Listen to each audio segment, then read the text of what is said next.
Shabbat Shalom to you, Mishpacha. Rabbi Simon Alta from North America, the great nation of America, and Ohio, the heart of America, I guess, as some people believe.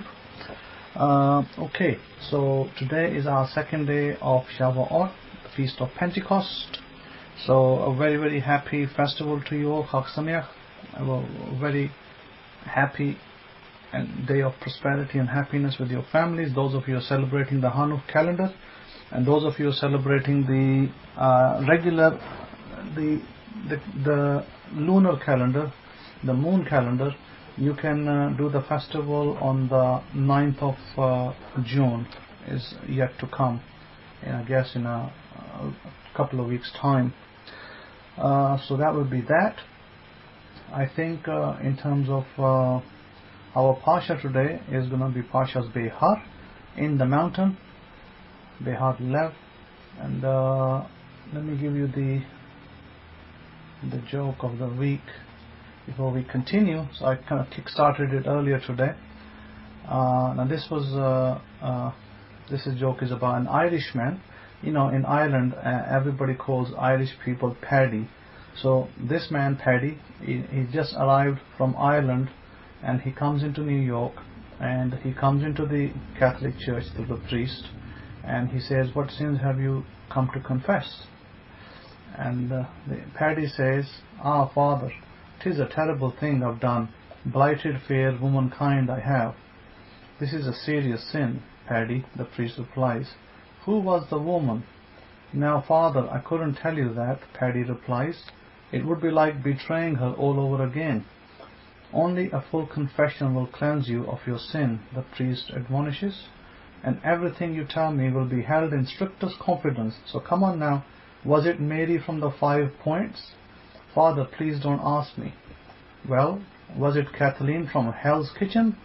"Father, I just can't say." "Was it Sheila from 9th Avenue?" No, I can't speak her name, Father." The priest sighs. "Very well. Say 3 Hail Marys and put $2 in the collection box." "Thank you, Father. Thank you," Paddy says as he rises to leave. "Oh, and Father, thanks for all the good tips." So as I was saying, that our Parsha today is regarding Behar Lev. We are still in the book of Vayikra, and so I thought it might be a good time, because we're dealing with history now, with Shavuot, Pentecost, our history and our festivals. As you know, Christians don't call this their festivals. We call this our festival. Maybe some do, Messianics. So having said that, it would be important for me to discuss with you some history of how we landed in the British Empire, because how did we, my family included, and other families, Indian families, ended up in England. I think it's very important for us to know this history, so that we can understand why we have such a good relation with England today, and why that was not always the case. And a lot of people in America tend to think that they're the only ones who had it bad. I'm talking about people who are black people in America tend to think that they're the only ones who had it bad, and everybody else in the world was living a real life luxury and rosiness. So first of all, of course, we're not saying that folks in America, Indians, the Red Indians, or the people of color, or black people as they call themselves, black African Americans, we're not saying that they did not suffer grievances and did not suffer hardships in America. Of course they did. But what we are saying is that there was a lot more worse cases elsewhere in the world, which are never told you in your history books. And I doubt if British schools do a good history, but they don't always talk about the Indian history. So that's a history side of history that's kind of kept closed to those who want to know, and those who ask, that kind of thing. But they do know about it, because British people ruled Indian Empire for more than 150 years. They were there. And so I think it's important that we understand, because when we left Israel, when I say left Israel, we didn't technically leave Israel. We were forced to go from Israel by the armies of the Assyrian Empire in the 7th century BCE. This is 700 years prior to the birth of the Messiah, the Christ, as people know him, Jesus of Nazareth. 700 years prior, in the time of Isaiah the prophet, we were basically expelled out of the land. Our people, at least of the northern tribes, were expelled out of the land, which would mean that quite a few Kohanim, priestly families, also were expelled with them. Why? Because the priestly families lived in the north of Israel. That was their predominant home. So a lot of the families at that time, about those families living with Judah in the south, were automatically removed at that point. And we ended up at that point in our history with Iran, today known, Persian Empire, which is today known as Iran. And we ended up in parts of Iraq afterwards, as today, ancient times known as Babylon, today known as Iraq in your lingo. And so what happened, we then from there we migrated into India. Was one nation known as Hindustan, and from India we kind of migrated from Iran into India, Afghanistan, Pakistan, Bangladesh, Sri Lanka, all these kind of nations. We kind of entered into those nations. And we didn't really step too much into the Russian side, because Russian side I think was too cold for us. So kind of stayed away from the cool areas of Russia, because as you know, Russia is very, very cold areas. So, and Serbia and all those areas. So we ended up there, and I guess maybe some of us who did stray into Russia probably ended up looking white, because such cold weather over there. But majority of us ended up in the other areas who probably remained brown skins and dark skins, etc. So having said that, what happens then is that what was the impulse that took us to Great Britain?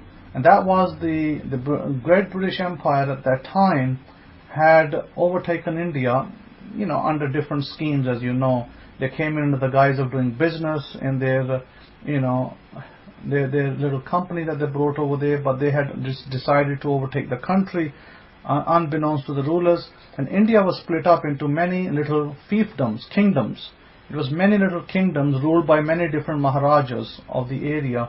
And then so England kind of worked, trying to divide and conquer between these different princes, and then they finally were able to overtake the entire land. And then what happened after that? India formed what is today, or what was in ancient times, or when I say not so ancient, was at that time known as the British Indian Army. And so this story I'm going to tell you is now belongs to that history. And I don't think anybody would have heard about this prior to me telling you this story. And this is about basically Punjab. Punjab is the area where my family, part of my family is situated in India, Punjab, India, and then later in Punjab, Pakistan. So Punjab is split up into two regions now between Pakistan and India. So my family kind of belongs to both of those regions. And so what happened is my mother's birth and father's birth was in that part of Punjab, today is known as India. And the other part of Punjab is where I was born, which today is known as Pakistan. However, my families, as you know, I've told you before, they came from Iran, and we are Persian Levite stock. We originally left Israel probably in the time of the kings of Assyrian Empire, who took us and placed us there. They placed us in Iran, and Pakistan was, by the way, under their control. It was known as India at that time for all practical purposes. Not India, but I mean like it was an area that today is called India, or Hindustan was really three countries into one. So what happened then was that when the British formed their British Indian Army, at that point, what they did was that they set up forts in different locations of India to protect themselves, and they used the British Indian Army to do all their, let's put it in blunt terms, their dirty work. They were basically doing all the dirty work while the British were ruling and siphoning money out of India. You can ask any Indian person, they'll tell you about this story as well, how money was siphoned out of India slowly. And there was a point in history when Churchill was a Prime Minister of England, and today Churchill is, people quote Churchill today, but Churchill wasn't exactly the, it wasn't exactly a person who is well liked in India, because of him in Bangladesh, which was then part of India, millions of people were starved to death, because Churchill was using the British ships to take out food, wheat and other foods from Bangladesh to England. And there was a point that a famine started in Bangladesh, and the British Empire could have provided the food, but they refused to, and it was Churchill's orders, by the way, and because of his orders, millions of people starved to death. Now, I don't know if that's a better fate than the ones in North America who were at least slaves and survived. See, that was the fate that the Bangladeshis had to endure, where they were outright killed, and no mercy was given to them. And so people today quote Churchill as some kind of a hero, but Churchill is not seen as a hero in the East. He's seen as a villain and a wicked man who actually did some really evil things in his past. And so what happened after that in history was that there was a time when the British contingent formed what's today, or then was known as the British Indian Army. And so there was a particular scenario where Sikhs from the Punjab region were, Sikhism today is a religion by itself. They believe in God, the unseen God, and they have their temples. They are predominantly good people. They're not bad people at all in any particular way. I actually have several Sikh friends, so they are great people. And as you know, one of our pure blood Israelites actually living amongst them. They are actually housing him, they're feeding him, they're doing everything for him. So they are good, kind people. Anyway, so what happened? So this Sikh regiment, they formed this Sikh regiment. There's a lot of Sikhs in the army. And what the British did, then Hitler basically started to invade countries in Europe. Hitler was very powerful when he started to invade Europe. He basically used the pretext of inciting hatred. I guess, he used the pretext of the Jews, the Ashkenazi Jews, saying that they are controlling banks and things, and we need to deal with them, and we need to eradicate them because they're taking over our country. So he used that pretext to incite hatred, and through that hatred he came into power. And then then the subsequent things that happened, as you know in history, the killing of the Jews in the gas chambers and so on and so forth. That history is obviously all out there for everybody to see. But having said that, before that history, there was a contingent of the British Army, Indian British Army, that was brought to England to fight Hitler. Now this is a part of the story that I can guess nobody will know about this. And what happened was that when this contingent of Sikhs, these were Sikh regiments, Indian people, they were recruited into the British Army. They were very faithful, very loyal soldiers. And although they hated the British Empire, but yet they were very loyal to the British Empire at the same time, because they were soldiers. So they were brought over here to fight Hitler. Now, when they were fighting Hitler, at the front where Hitler was fighting with the British, he was hammering the British badly. He was really hammering them badly, and he had overtaken areas, certain key areas, trenched areas, in which the British army was situated, and then he had overtaken those and placed German troops there with machine guns, and nobody could get close to those areas. So the British decided, well, the Indians are expendable. Let's use the British Indian Army, and let them go forward and fight with those guys. So they decided to use these guys, and because they're considered expendable, considered cheap, and considered unworthy. And the British were treating Indian people really badly in those days, just as much as the treatment that the blacks were getting in America, or the Red Indians. They were getting real bad treatment by white Americans. The Indians were getting similar treatment in England, where people wouldn't want to sit with them, people wouldn't want to eat with them, they were not allowed in certain places, and so on and so forth. And because they were seen as a pariah of the society. So when these soldiers came over in the uniforms, they were there training, and so some of these British people, some of these British soldiers, they were really sarcastic against them, calling them names, and laughing at them, saying, how these guys going to fight? these guys can't fight. They don't even know, maybe they don't even know how to hold a gun or a rifle. So they were making, silly jokes and trying to put them down. Eventually what happens is that the commander of the Indian regiment was an Indian man. So he tells the people that, because the Indians, a lot of the Indians did not understand the English language. Some of them did, most of them didn't.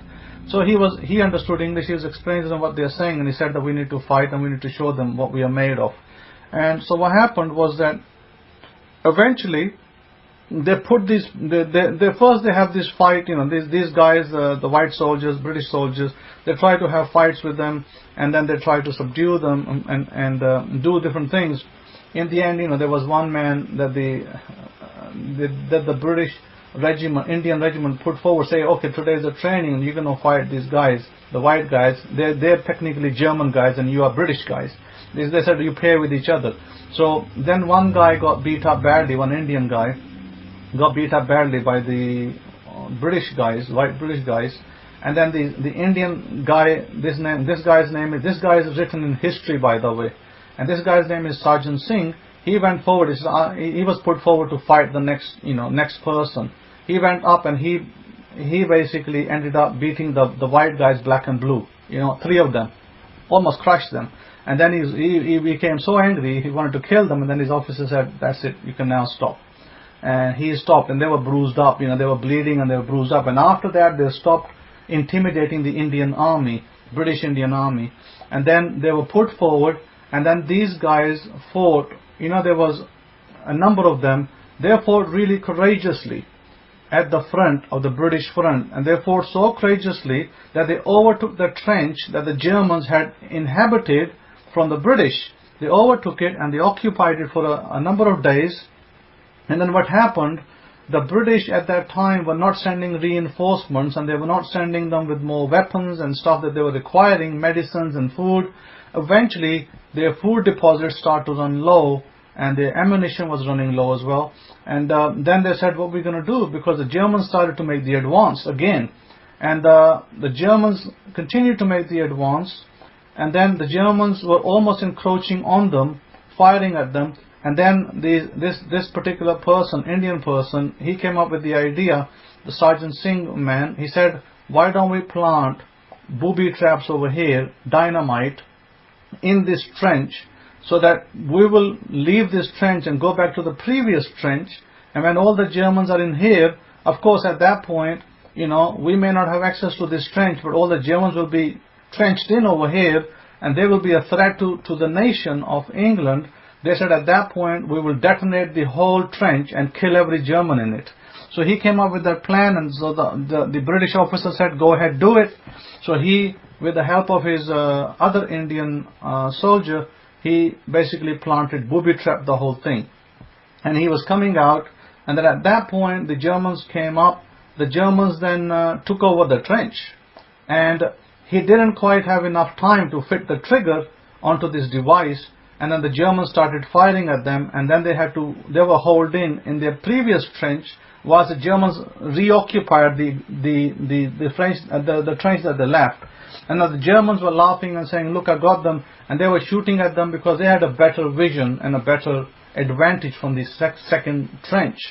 And they ended up killing quite a few of these soldiers who died fighting with the Germans. And the British were really afraid, because at this point the Indians were there was about 20-30 Indians there, soldiers, and there was only about 5-6 British soldiers. And then the German officer was very smart and clever. He sent a message to the Indian soldiers. He said, kill all the British soldiers, behead them all, and come join us. We will give you citizenship to the German nation. We will send your children to top schools, and we will give you triple the salary, and you will sit with us and eat. We will not treat you like the British, where they have to make you sit elsewhere and give you their lowest of their food. So these British that were there, the 4 or 5 British soldiers and the officers that were there, they were really afraid that if the Indians accept this proposal from the Germans, we are dead meat. So the Indian regiment officer, he asked this man, Sergeant Singh, the soldier, he says, what do you think? What should we do? And so Sergeant Singh says, well, you do what an officer needs to do. You're the officer. You tell us what we need to do, and we'll do that. And he said, no, I know what to do, but I'm asking you, what is your opinion on this matter?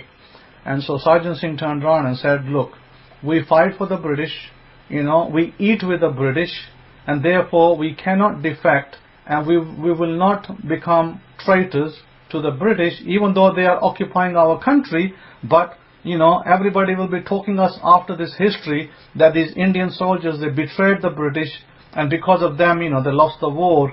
So he said, we will stay on their side. We will not go with the Germans. Doesn't matter how great the offer is, because we are faithful and loyal people, and loyal we shall stay. That's how our history ends. And he said, well, every one of us, if we have to die, we will die protecting this country. That's what we are brought over here for. And so, the British were relieved when they heard that, and they were shaking hands. At this point, the British, who never wanted to shake hands with the Indians, were shaking hands with the Indians because their life was spared.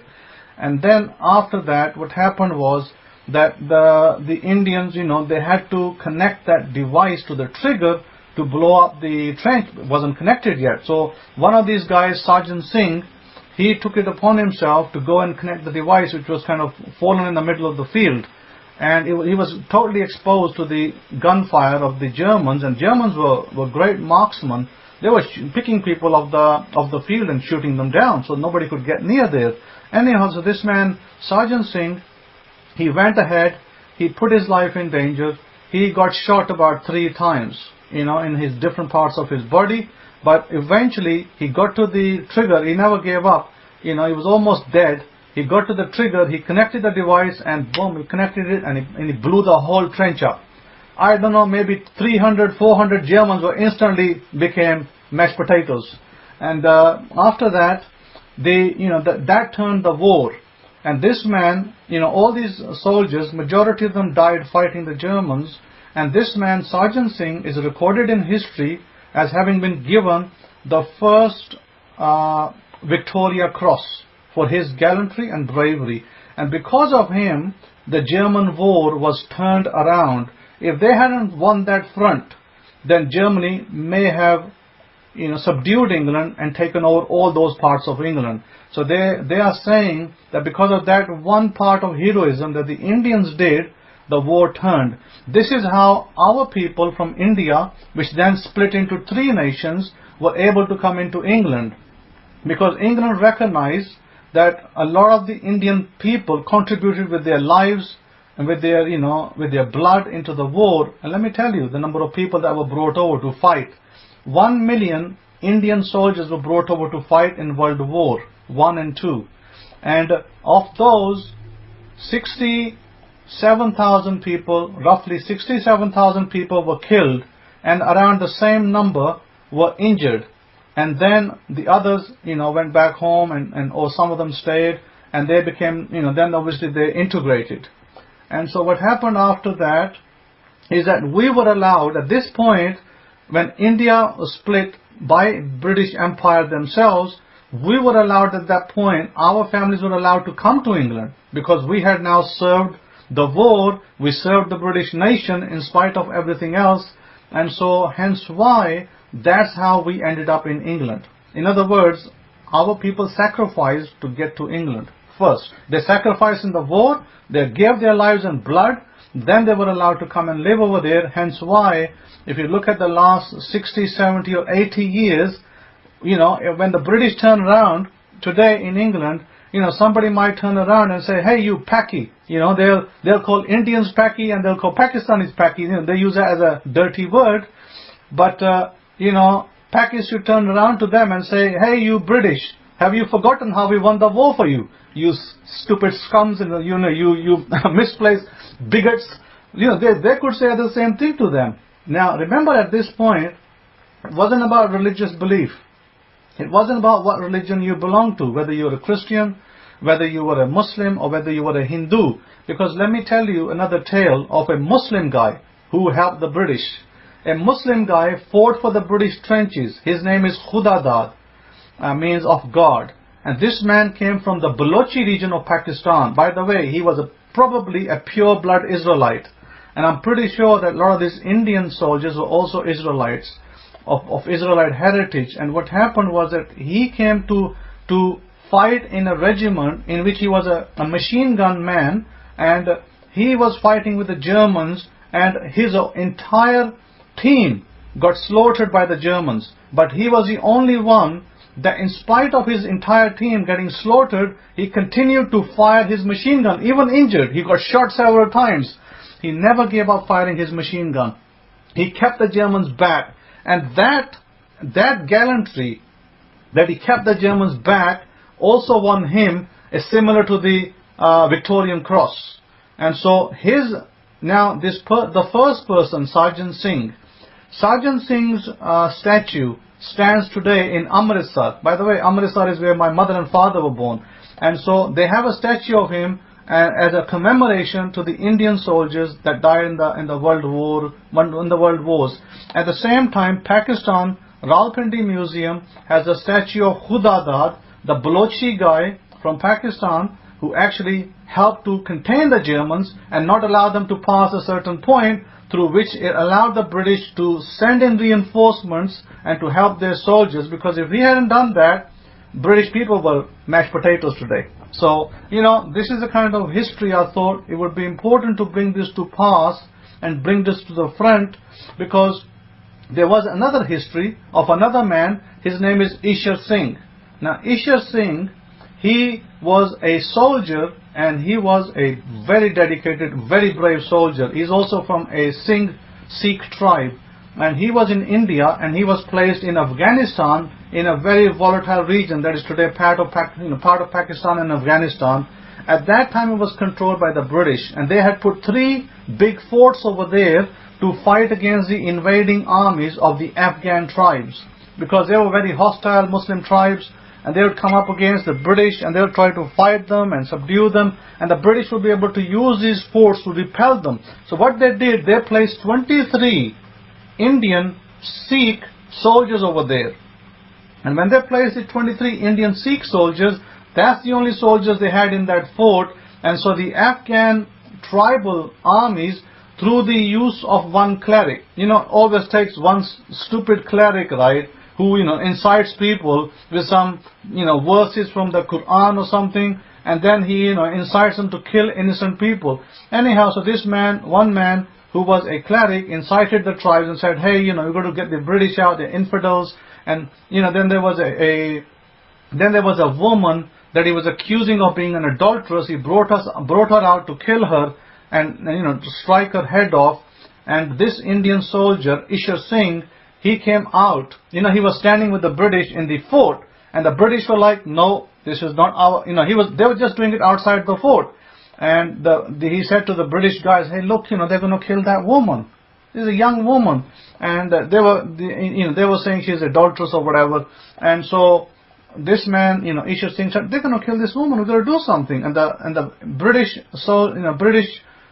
captain of the army said, no, this is not our business. You stay out of it. Well, guess what?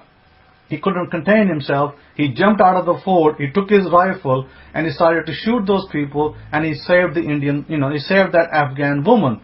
And so once he saved her, the cleric was standing there who ran away at that point. Then the cleric, he went away. He then raised a whole contingent of army. He then brought this army against these 23 soldiers, Indian soldiers. That's all they had in that fort. And they were fighting, listen to this, they were fighting 10,000 people, 10,000 Muslim soldiers against 23 Indian Sikh soldiers from the British Indian contingent. And so this war took place back in 1893. And apparently the history says, according to what the history writes, is that these were really brave people. The Indians were really brave soldiers, and the Muslims told them, they said, leave this fort, get out of here, and you can leave alive and we won't attack you. And they said, no, we've been placed here by the British and we're going to defend this territory and we're going to defend it to the last man. You can try. So they tried to negotiate first, for them to leave. They didn't refuse to leave. Then they said, okay, we'll have to then kill you all. So then these guys attacked them, and these guys bravely defended the fort. Apparently, these guys were so good that they defended their fort so well. However, the British on the other side knew that a force of 10,000 Muslims, Afghans, had been attacking these Indian soldiers. But the British guys said, you know what, we can't go out. We can't help them because we'll be slaughtered, because there's too many Muslim fighters that we can't take over, because there were less, there was only maybe a couple of hundred, and how do a couple of hundred face 10,000? See, they refused to come out. They said, no, we can't take the risk. So they said, we'll have to wait till the morning, and if more reinforcements arrive from India, then maybe we can help them. Otherwise, that's it. We can't do anything.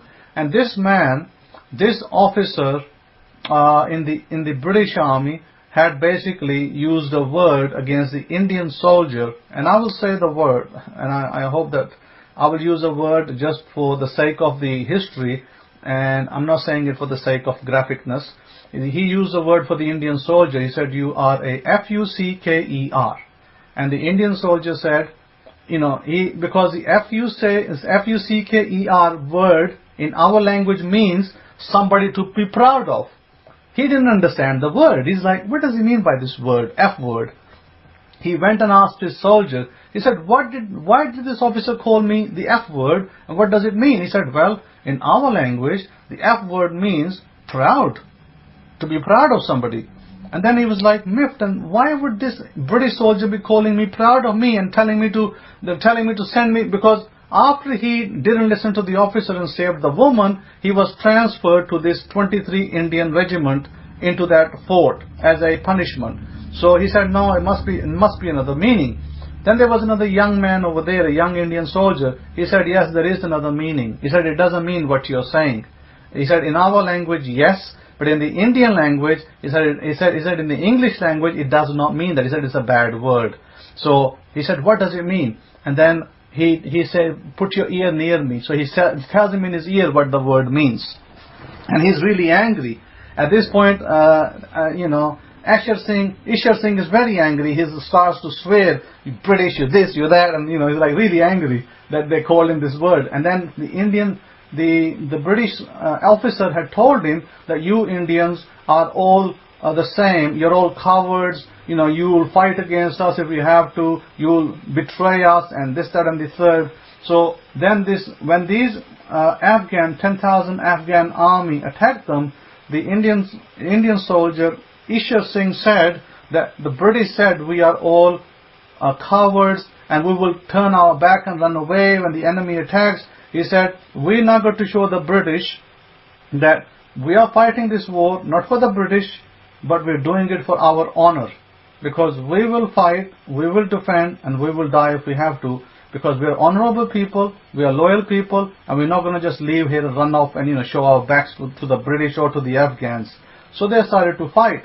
The Afghan forces attempted 2 times to take them down. They couldn't succeed. They killed a few of them. They could not succeed. And then eventually the report was this, that these 23 killed 600 Afghans of the 10,000 army. And all these people were standing at the back on their horses, and they were sending their force after force, and these people were defeating them, killing them at the wall, and then eventually they ran out of bullets. And then the Ishar Singh at that point said, we have now no more ammunition. So they said, what are we going to do? He said, we're going to have to fight with our swords to the last man. He had a long sword. He put his sword into the fire, and he really made it red. And then he said, open the door and let them come in. And we will, either they blow the door, or we'll just let them in and we'll fight to the last man. So they let them in, and at that point they had already blown a part of the wall of the castle. Then they also opened the door. So these Afghan tribes rushed in. And so Ishar Singh, using his sword, he started swinging his sword. After he really, heated it up red, he started killing people left, right, and center. He killed so many people in that particular scenario. He killed almost 30, 40, 50 people right there in the courtyard. And then, he was being shot. They were shooting him, and he got shot a few times. Then he was, injured, and he was right against the wall. And before he did that, this cleric, by the way, had caught that woman again. When they were inside the castle, this cleric caught that woman again, brought her outside, and showed this woman to this man and beheaded her, killed her. Because he was, he was not the kind of people who are nice. He was really an aggressive religious types who, wanted to prove himself and didn't like what the other Indian guy did earlier by saving the woman. Now this time, of course, the Indian man couldn't go outside and save her, so he killed her. Then when he was lying, in blood, this man killed so many people, the Ishar Singh guy, he was lying in blood, and then this cleric comes smiling and smirking and saying, see what we did to you? And we're gonna take your turbans off, and we're going to humiliate you. Now in the Sikh religion, it is not permitted for somebody to take their turban off. It is considered sacrilege. And so at this point, this man came forward, tried to take his turban off, the religious cleric. And Ishar Singh had a little, something like a little dagger or a nail hidden in his turban. So as soon as this cleric guy came forward, he took it out and he struck him in the neck and he killed him right there. And then the Amir, the person who was controlling the 10,000 force, he saw the bravery of this Indian man. He was like, wow, my goodness, these guys are so brave. And he said, he stopped. He told everybody to stop. He said, listen. He said, whatever you do, I have never seen a person fight so well and so hard like this man. He said, I will always remember this man and his bravery. And he said, do not take their turbans off. Whatever you do, you're not allowed to take their turbans off. Leave their turbans on their head, and you can, take over the castle and do whatever you want with it, but that's the only thing I'm going to ask you not to do. And so at that point, I think the last scene of the history was where one of the Sikh soldiers was very young. He didn't want to fight because he was about 19 years old. He was afraid to fight. And eventually he picks up the gun and he starts shooting. And then he holds himself up in the check post where he sends messages to the British. And the Indians the Afghan army goes there and says, we're going to burn this thing down and we want to hear his screams. So they actually set fire to it. They burn it. He comes out burning, he literally is on fire. He comes out, his clothes are on fire, he opens the door, he comes out, and they're looking at him, but he's holding a piece of ammunition in his hand, like an explosive, and he comes close to the person who was leading the charge, and he comes close to him and he grabs him whilst he's still burning. He grabs him and he won't let him go, and then this thing explodes, and all the people that were standing there, they all end up as mashed potatoes. So that was the story of that particular history of the Indian regiment of the 23 Sikhs that died, and they were also given the Indian equivalent. The British later recognized the Indian equivalent of the Victorian cross given to them. And they remembered then the British built two temples, one in Amritsar in India, and one on this side of Afghanistan, I believe it's Pakistan actually these days, and one in this side of Pakistan where the Sikhs go today for pilgrimage, remembering these 23 brave soldiers that fought for the British Army. Now, of course, before he died, Ishar Singh, he sent a message to the British officer who had called him F-U-C-K-E-R and that you are not loyal and that you run off. He said, so long, F-U-C-K-E-R. He sent him that message before he died. So it was kind of funny that he didn't, he told him, see, we are not disloyal people and we don't run away. We fight and we are very loyal people. So he left a good example for his families, for his tribes, for his community of people. My point telling you this history is this, because everything is about history today, and history is being hidden or being miscommunicated or not being told to people, and people don't know what happened in history at what point. So my point is this, that we, the tribes of Israel, who mixed in with people in the East, only ended up in England and in America because of what happened with the British Empire back in those days. So hopefully that kind of clears that little picture of how we people from the East ended up in England, America, and other European nations. So with that forward, I believe that it was God's plan originally that we would be scattered, we would be placed in different nations, and we would carry the light of the Torah, through our works, not through our religion. Because unfortunately, today everybody thinks, right, you got to pick up your Bible or you got to pick up your Quran and you got to brandish your Quran and say, read the verses and then say, I'm the good Muslim or I'm the good Christian or I'm the good Jew, with your Torah. No, it's not about that. We were given these books to live them.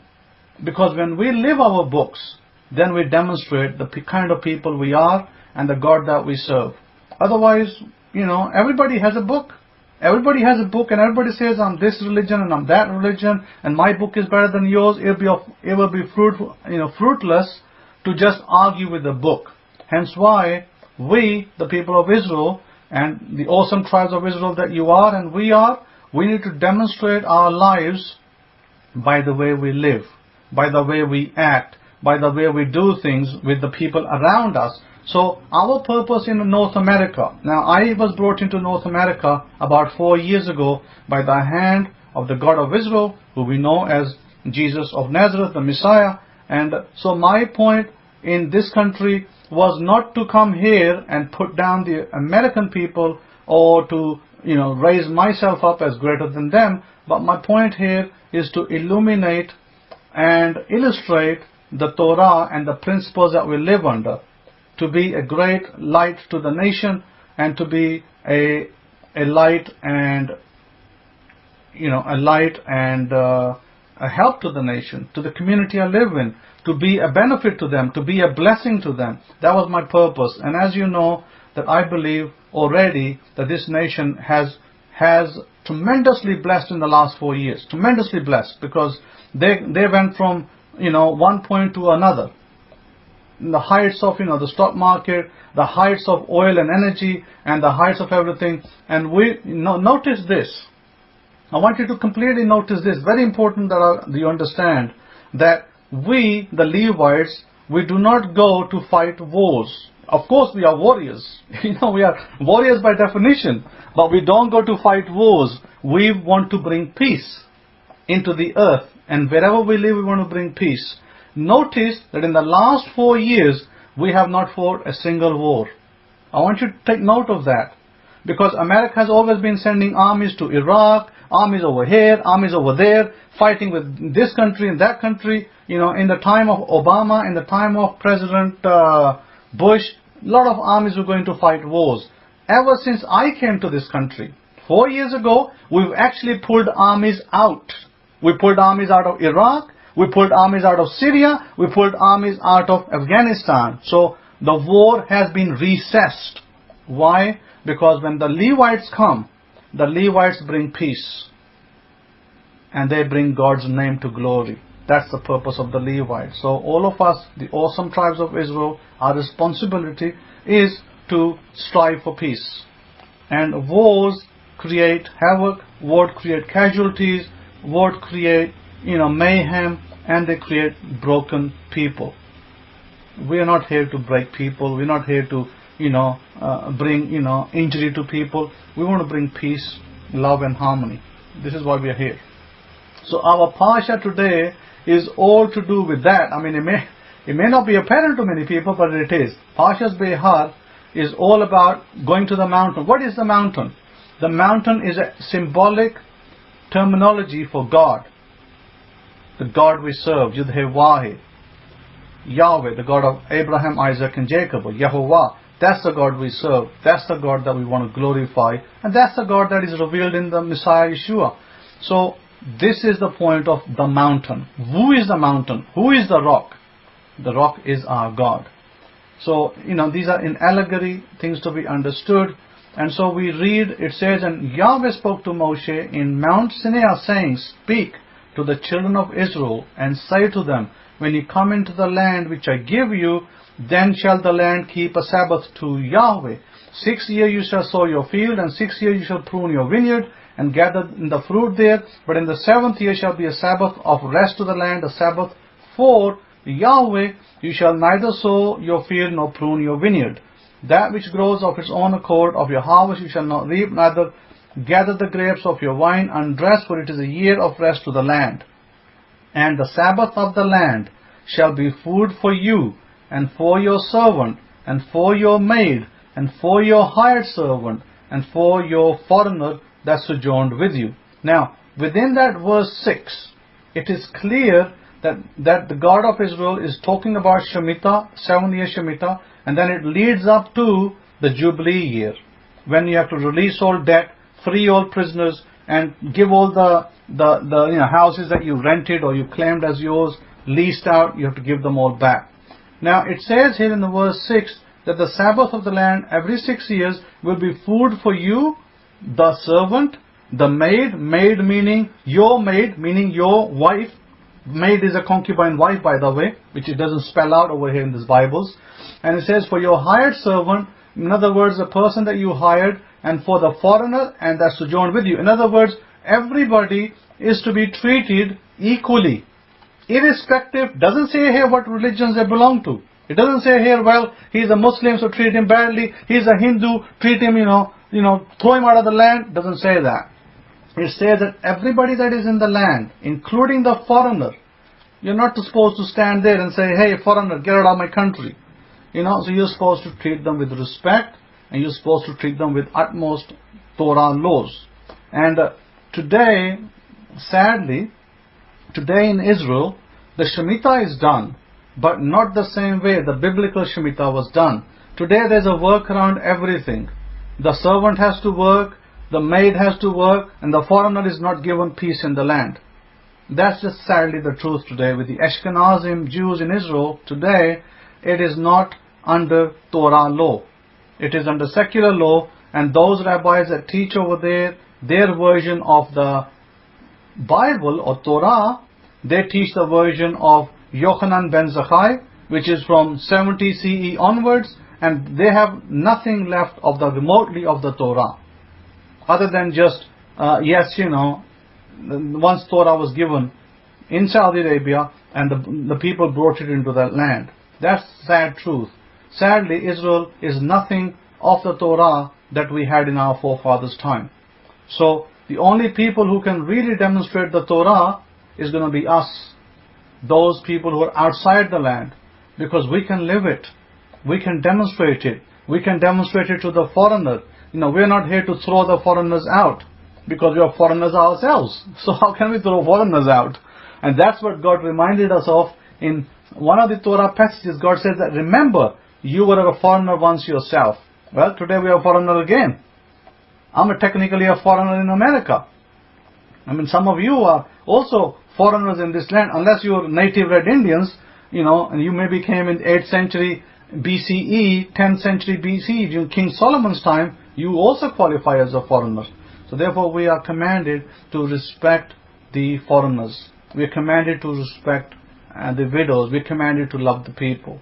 And so this is what we have to do. Now, in one particular passage, when Jesus was being asked, and I will probably take you to that passage as well, and he was, let's see, in the book of Mark, chapters 2, verse 27, let me get there. Mark chapters 2, verse 27. Mark, okay. Let's have a look. 2:27.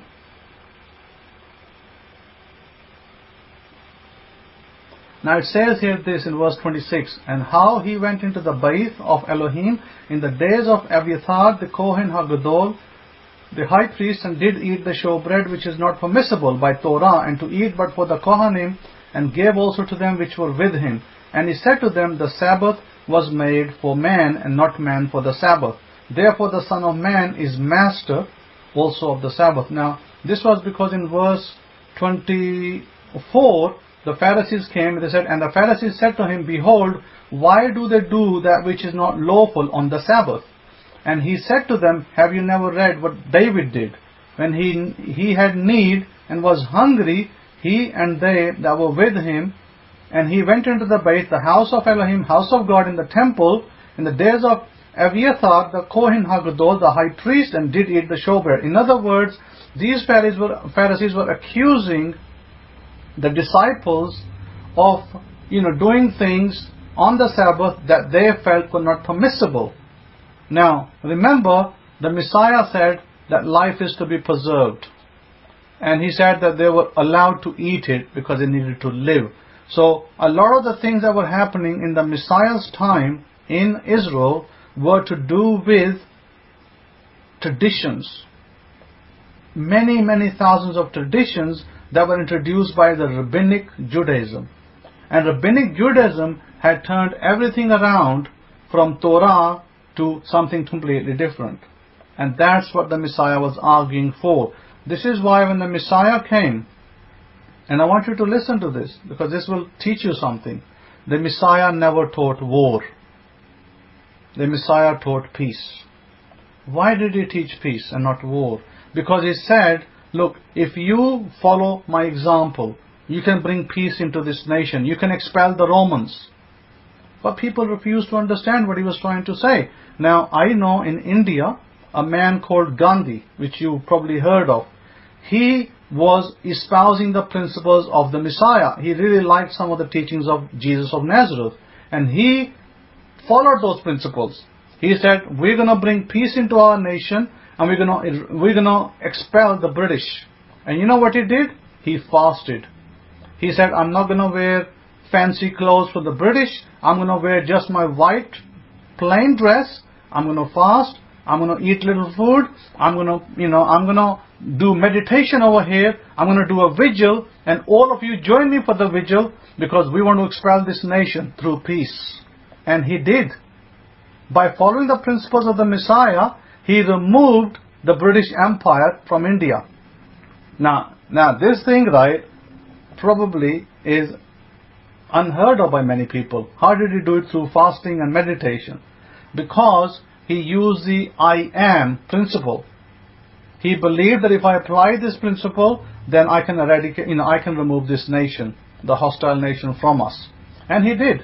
So the point being, the Messiah was teaching the same principle to his people, but they refused to understand it and acknowledge it. Had Israel understood that the Messiah was teaching them through peaceful, meditative means, you can remove the hostile nation, they would have succeeded in removing Romans as well. But they did not want to listen to what the Messiah Yehoshua had to say. They refused to listen because they thought, we got to do it by the sword. We got to do it by the gun. But that's what the Messiah did not want to teach that. So the Messiah had great understanding, great vision. And he wanted to lead the nation through peaceful means to redemption and to redemption of themselves. In other words, from their subjugation from Rome. But because people didn't understand it, therefore it never took place. And so we still await that part of redemption, which is the securing of the land, restoration of the tribes of Israel, is still awaits into the future. But what we can do is through the principles of the Messiah, which I have taught you, and I have put it in many books, and they are also in the book that I recently published, the Law of Attraction versus a Perfect Law. They're in there as well, which can be bought from Amazon. So these need to be applied in our lives. Once you apply those principles, your lives will never be the same. And if you really apply those principles, you will thank me for it one day. It may take a little time for some of the things to come to pass, but you will thank me for it, because I taught one principle, only one principle, to Abraham, who came over, who's over here in America. He's living in California, as you know, and I'm very grateful to all of you who supported for him to come and visit over here with me, and you kindly gave the ticket money for him. And I have that money, and I'm waiting for him to clear some of his administrative tasks. Then we are hoping to get together over here. Now, I wanted to tell you that I explained to him one principle. One day I was really, angry with him. I was angry with him over his past things that he did. I was very angry with him, and I'm not the type to swear at people when I'm angry, but I was just angry when I said to him, I said, why didn't you do these things in the past? Why didn't you do these things 15 years ago when you were here working as a truck driver in, Colorado? And you were scouring the country up and down, and there were certain things he should have done, and he's like, he didn't do them. He left the country. He he, didn't file for his divorce, and, left a wife that he didn't see after for another 15 years, and now he's looking for the divorce. All of that. I said, all of these things, I said, you left behind, untied. So such a foolish thing to do. I said, you should have done all those things when you were here. Anyway, so he was apologizing, saying, yeah, I know I should have done it, but I don't know. I had nobody to guide me. I had nobody to tell me. I was just young and reckless and foolish, and that's why I didn't do the things when I should have done them. And so anyhow, so I was talking to him. I said, okay, fair enough. What happened. Let's deal with it now. I said, okay, look. I said, you're not down and out. I said, we're the awesome tribes of Israel. I said, this is what you do. So I gave him one principle. I said, this is what you do, and watch the hand of the God of Israel after that. So he started to apply. I said, apply the principle. And so he started to apply the principle. And he came back to me the next day, and he said, Rabbi, I'm really excited. He said, I met a lawyer last night. A lawyer came to me, and he said to me that, Abraham, you can claim backdated Social Security, because you were eligible for Social Security 15 years ago. And he said, you can claim it. Of course, you're going to have to fight a case, and you have to do a few rigmaroles. And once you fight the case and you do all of that, then you can get a substantial sum. And I had quoted him a sum of $100,000 myself. I said, Abraham, God can send you $100,000. I guarantee you.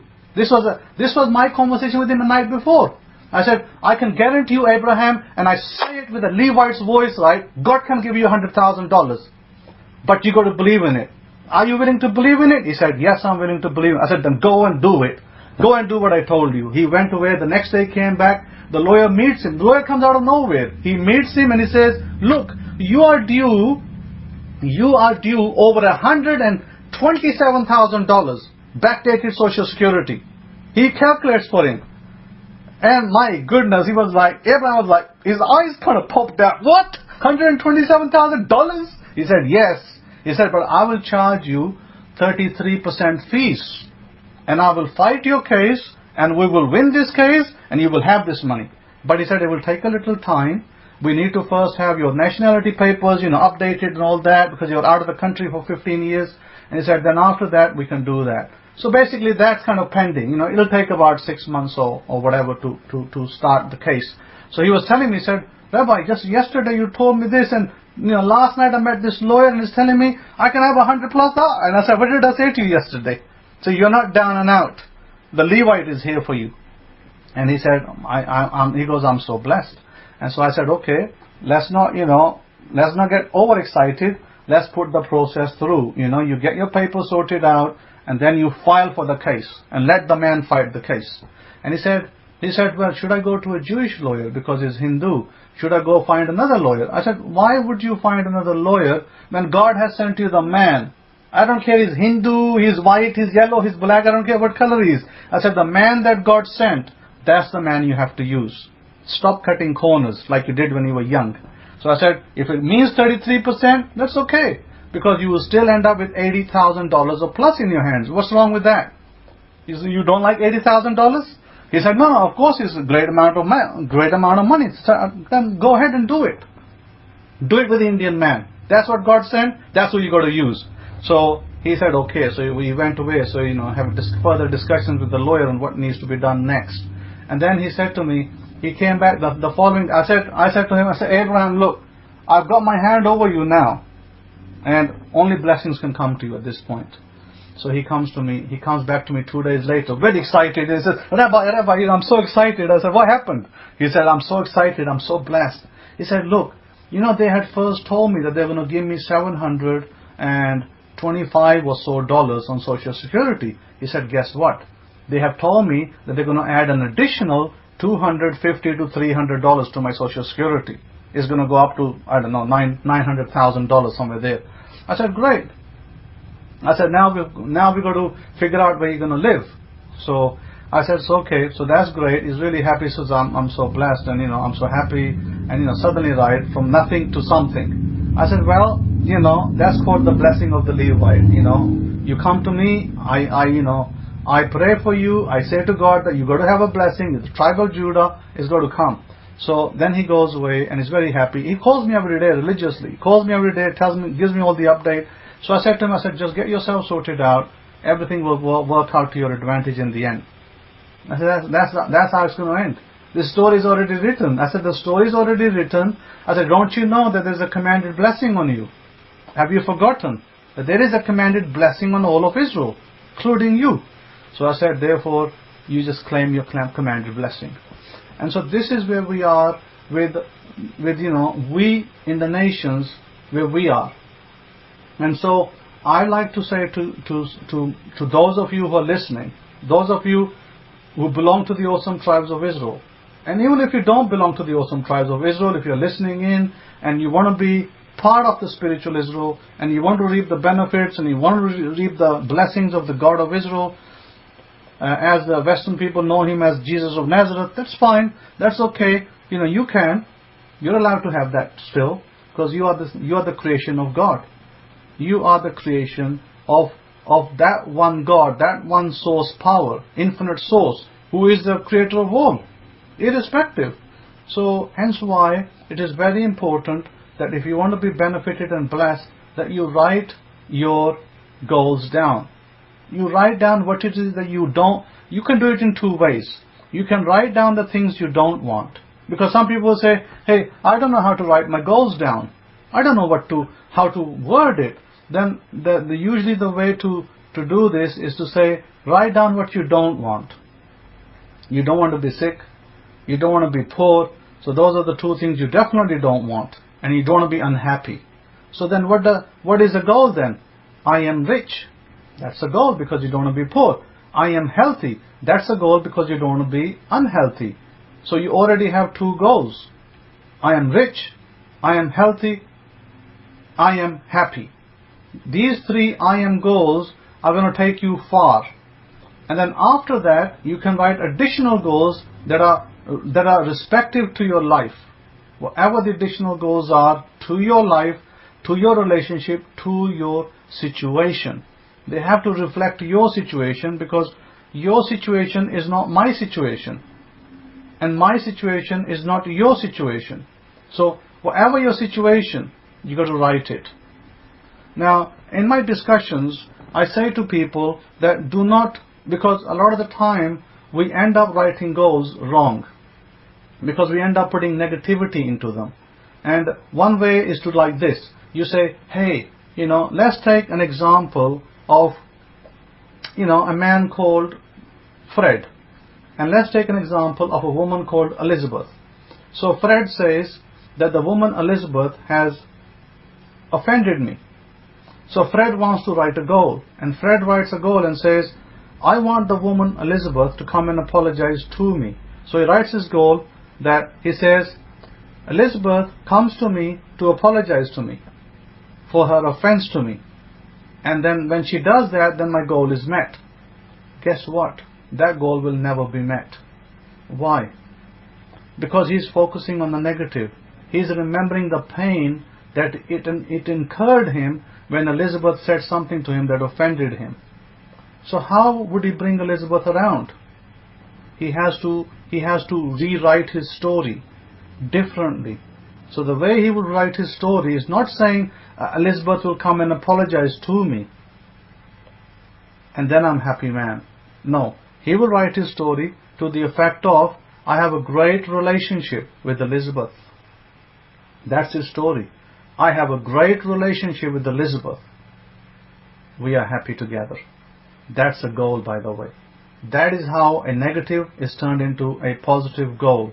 Now when he focuses on the great relationship and not on the negative part, then he will actually get that.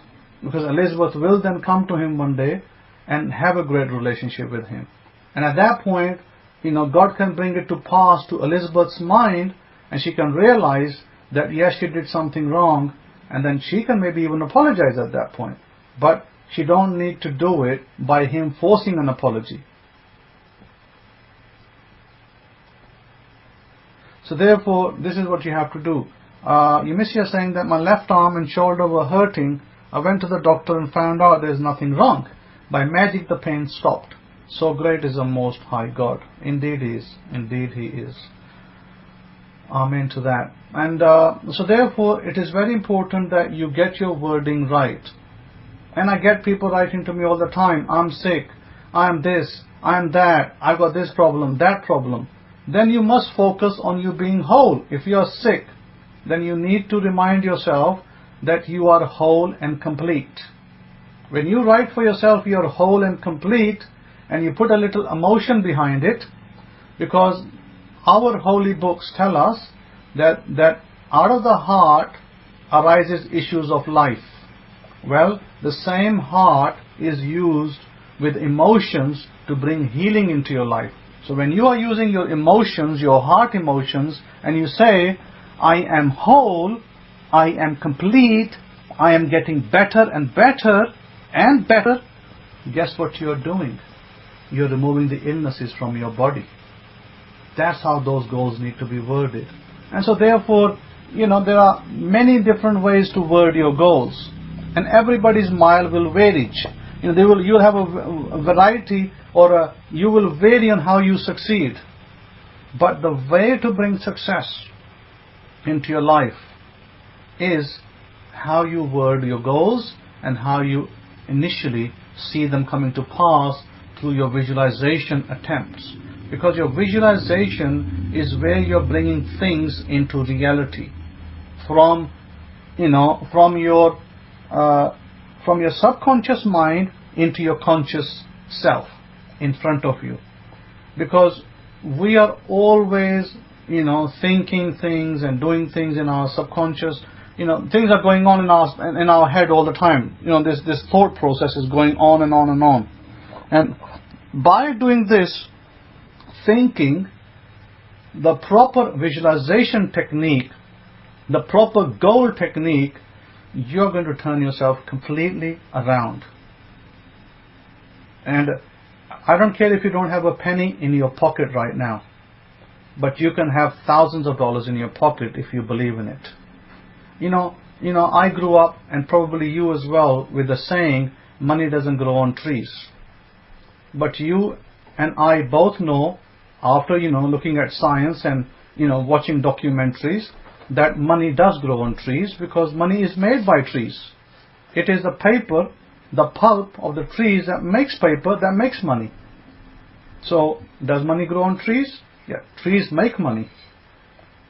We are told that's a lie that we need to remove. Does money grow on trees? Yes, because people who sell paper materials, books or articles or information through books, that is money being made on trees. Then if you, on the other hand, want to look at it another way, another thing that we are told often in our cultures is that it takes money to make money. You would have heard that millions of times over. I heard it as a kid as well. It takes money to make money. That if you're already having money, if you're already rich, then you can make more money.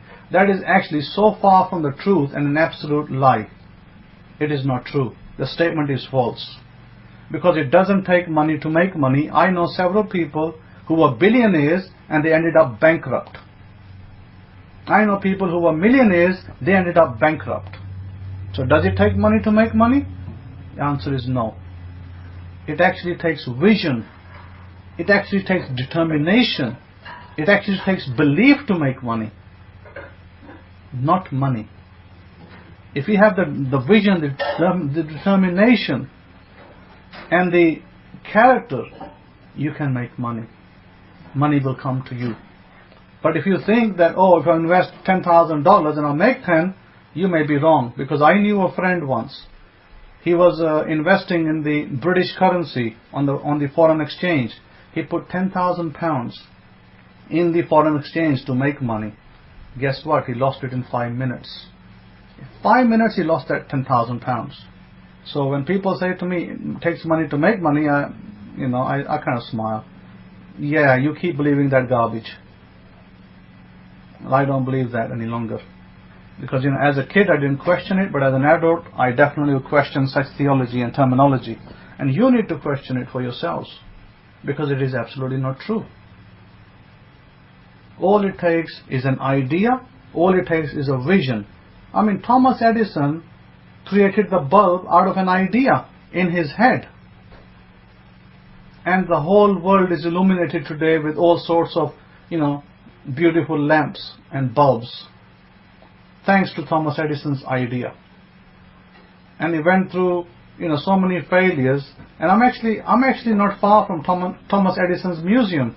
I'm thinking one day I'm going to go there and look at his museum. I do intend to go there one day and visit his museum in Ohio. So having said that, it takes an idea. Now, if you are diligent, if you are excited to follow through your idea that comes to you, then there is no question about it that you can make money with your idea. But you got to put it into action. And all starts from your bedroom. It can start from your bedroom. Majority of the people, a lot of these people that I know that became millionaires and billionaires, by the way, they started in their bedroom. I think there was a story I was reading about HP. HP founders, they didn't start from some big warehouse. They started from their bedroom, the idea. And then HP came about, computer sales came about, all of that. So it always is an idea. If your vision, you must have, therefore what's important is to have vision. Without a vision, a nation will perish. Oh yes, Rabbi Kefa, Apple started in a garage, of course. An idea in the garage today is a multi-billion-dollar company. So all of you have the potential to make yourselves great. Oh, okay, Jeff Bezos, Eddie saying, also started in the garage selling books. So all of you, every one of you can be the person you want to be. But you cannot be that person without your idea coming to fruition. And Eddie saying that Nike founders sold shoes out of a truck on weekends, and my goodness, isn't that great? So the Master Yahushua, Jesus of Nazareth, He's already there. He's already given us the words of empowerment. Ask, says knock on the door, ask and believe and receive. He's already given the principles. Now we've got to implement them. And if we are implementing them correctly and following through with them, then we will have our empowerment, we will have the blessings that we deserve, and we will have the good life and the happy life that we want, all of us want and are, rightly deserve. And so do not be discouraged. If your situation is one of despair, if you feel that you're having trouble with the finances, trouble with the family, relationships, do not despair. We have many tools in our belt to lift all of that off and put you in a situation of blessings. So I say that apply the principles. I've been teaching these principles since last year, on and off. Throughout my lectures, Rabbi Kefa has been teaching them, and all you got to do is access those lectures that we started communicating from December last year, and you will find the principles in the lectures. If you would like reading, there are books written that I wrote, one at least, to help people. I may have to write more, but the principles are out there. But again, there's a lot of wrong information out there, and the wrong information causes confusion on how to do things right. So always I say that if you are not sure, ask. Ask Rabbi Kefa, ask myself, and we can guide you if you're not sure. But there is no reason for you to be unhappy, struggling, and be in a state of confusion or unblessing. You should all be in a state of joy, happiness, blessing. And you should have great and fruitful lives, so that you can benefit humanity around yourselves and you can become a light to others. That is the way you become light to others. So with that, I thank you for listening to me. I'm going to pass the mic over to Rabbi Kefa so that he may continue to teach you the things of our holy books. Thank you. Have a great Shabbat, great festival, and great week ahead. Shabbat Shalom, Shalom, Shalom.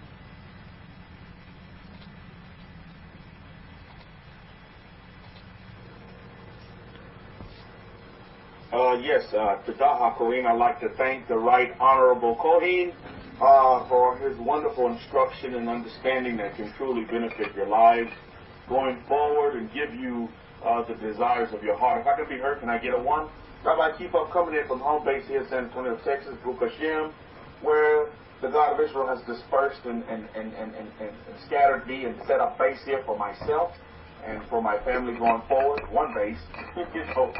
So the main base, let's just put it that way. So I give thanks to the God of Israel that I can be of great service. I'm so happy and I'm so humbled to be of great service to this great country, America, and to be a participator in bringing positivity and uplifting this country and keeping it the great country that it is and it always will be, because Israel is here.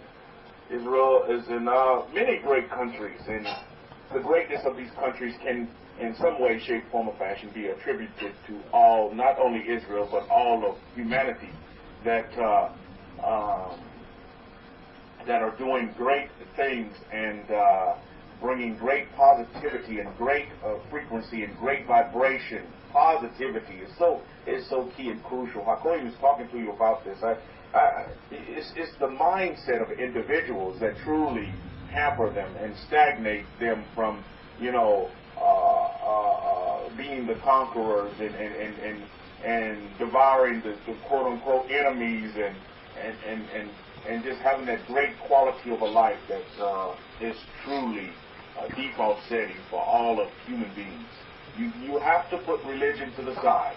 If you're here seeking religion, then you're in the wrong place. But if you want to live a quality of a life, if you want to get and connect back to source energy, source power, either God, Yeshua, whatever title, Yahweh, whatever title that you put on source energy or divine presence, then you're in the right place.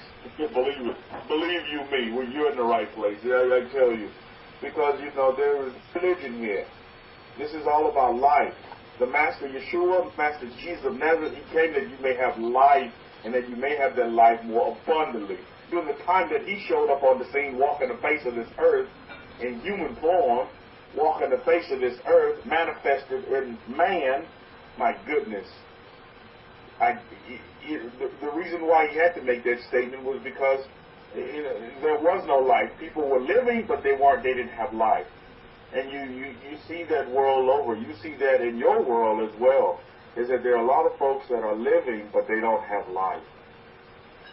So the encouragement and the desire that I write in my script is that I can be an integral part, just a tool that can help this world and can benefit this world, can leave, a positive legacy, a positive energy on this earth that will bring forth more life, more light, because we all know that we're here to, bring light, not darkness to the world, but you're here to bring light. But the question is, how do you go about doing that? Is it a 5-step principle? But no, I firmly believe it's a change in your behavior. Is it just continually going through rote religion and hoping for the best, wishing for a rapture, and blah, blah, blah, blah, blah, blah? No, it's about how you can make improvements on your life. You improve your life, you improve the life of those around you.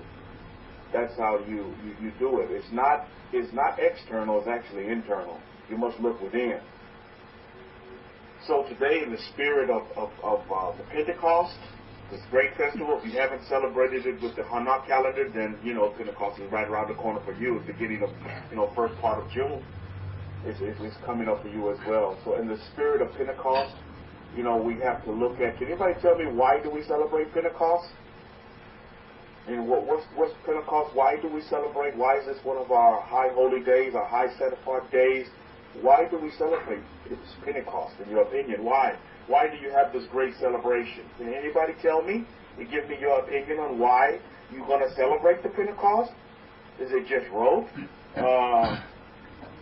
Yemessia saying, I tell Yahweh, the earth is so great, the moon, the stars. Oh, indeed. It's a beautiful, you all have to understand that you're connected to the cosmos. You're not just thing that, you know, is born and dies, and that you came from your mother and your father, and blah, blah, blah. It's bigger than that. It's so much bigger than that. But it's all in a mindset. And if you note, this is what the Kohen is doing. There has to be a drastic, a paradigm shift, a change in your mindset and the way you think. And nobody knows why they celebrate the Pentecost. And I guess I'll tell you why I celebrate the Pentecost. I celebrate the Pentecost because this is when we, the Jews, the Hebrews, our forefathers, received what? Received the Torah. Received instructions. The giving of the Torah. Tadafa that Oliver. Vive la France. And I know Oliver is there in France, making the French people a better place. And I say to you, Oliver, merci beaucoup. Thank you very much for, you know, being a great assistance to the country of France. Being a great light in your thought process and how you think and how, you know, things are going to change there because you're changing things. And it happens in his bedroom, happens in his study, wherever he does his meditation. It's going to happen. One of the key things that you can learn from a lot of great leaders is that they spend time, so they call it many things. They call it self-time, they call it meditation, they call it prayer, and they even call it me time. Great leaders spend a lot of time in me time. They have time to themselves. Why? It's because what you have to do is that mind of yours, it must be used as the wonderful tool that it is, and not taken hostage to your I am or your subconscious, that inner you, that Christ that's within you, that God that is within you. Remember, and always remember this, is that you come from the DNA of El Shaddai. You have the DNA of El Shaddai within you. I mean, that's not being taught. Believe me, that's not being taught by many out there. These teachers and these evangelists and these preachers and these all of these spiritual leaders. They don't teach you that it's within you. The God starts within you. So I think it's so vital and so very important that we do understand, and we talk about Torah. Can anybody tell me, what has Torah done for you? What has the first 5 books of Moses done for you in your sojourning? Anybody have any experience they'd like to share with the family? When you say Torah, what's synonymous to Torah to you? Can you give me another word for Torah and how it has, what it has done for your life and your experience? A Torah says Torah to her is life. Any other takers on? There's no wrong answer here, by the way. Don't be shy here. We're interactive here. We're interactive. This is not one of these places where you're just going to come and you're going to just sit there and you're going to be like robots and just get it. You're going to get a bunch of information, a bunch of instruction, and then that's it. And then you're going to call it a day and blah, blah, blah. Rabbi Zechariah, Shabbat Shalom to you, my fellow Texan. Rabbi Zechariah says, Torah to him is freedom, Baruch Hashem. Anybody lying princess says Torah to her is protection, Baruch Hashem. All great things. What does Torah mean to you? What does Torah mean to you? Torah gave me structure. Abrahu says, Shabbat Shalom to you, Abrahu, etc. Structure. Oh, indeed. Torah will give you great structure. Great instruction. Could we say it is light? Your message, you can call Torah light if you want to, and you're not wrong, because you said it. Oliver says transformation. Oh, indeed, transformation. So we celebrate this festival, and these things should be, you should be jumping for joy.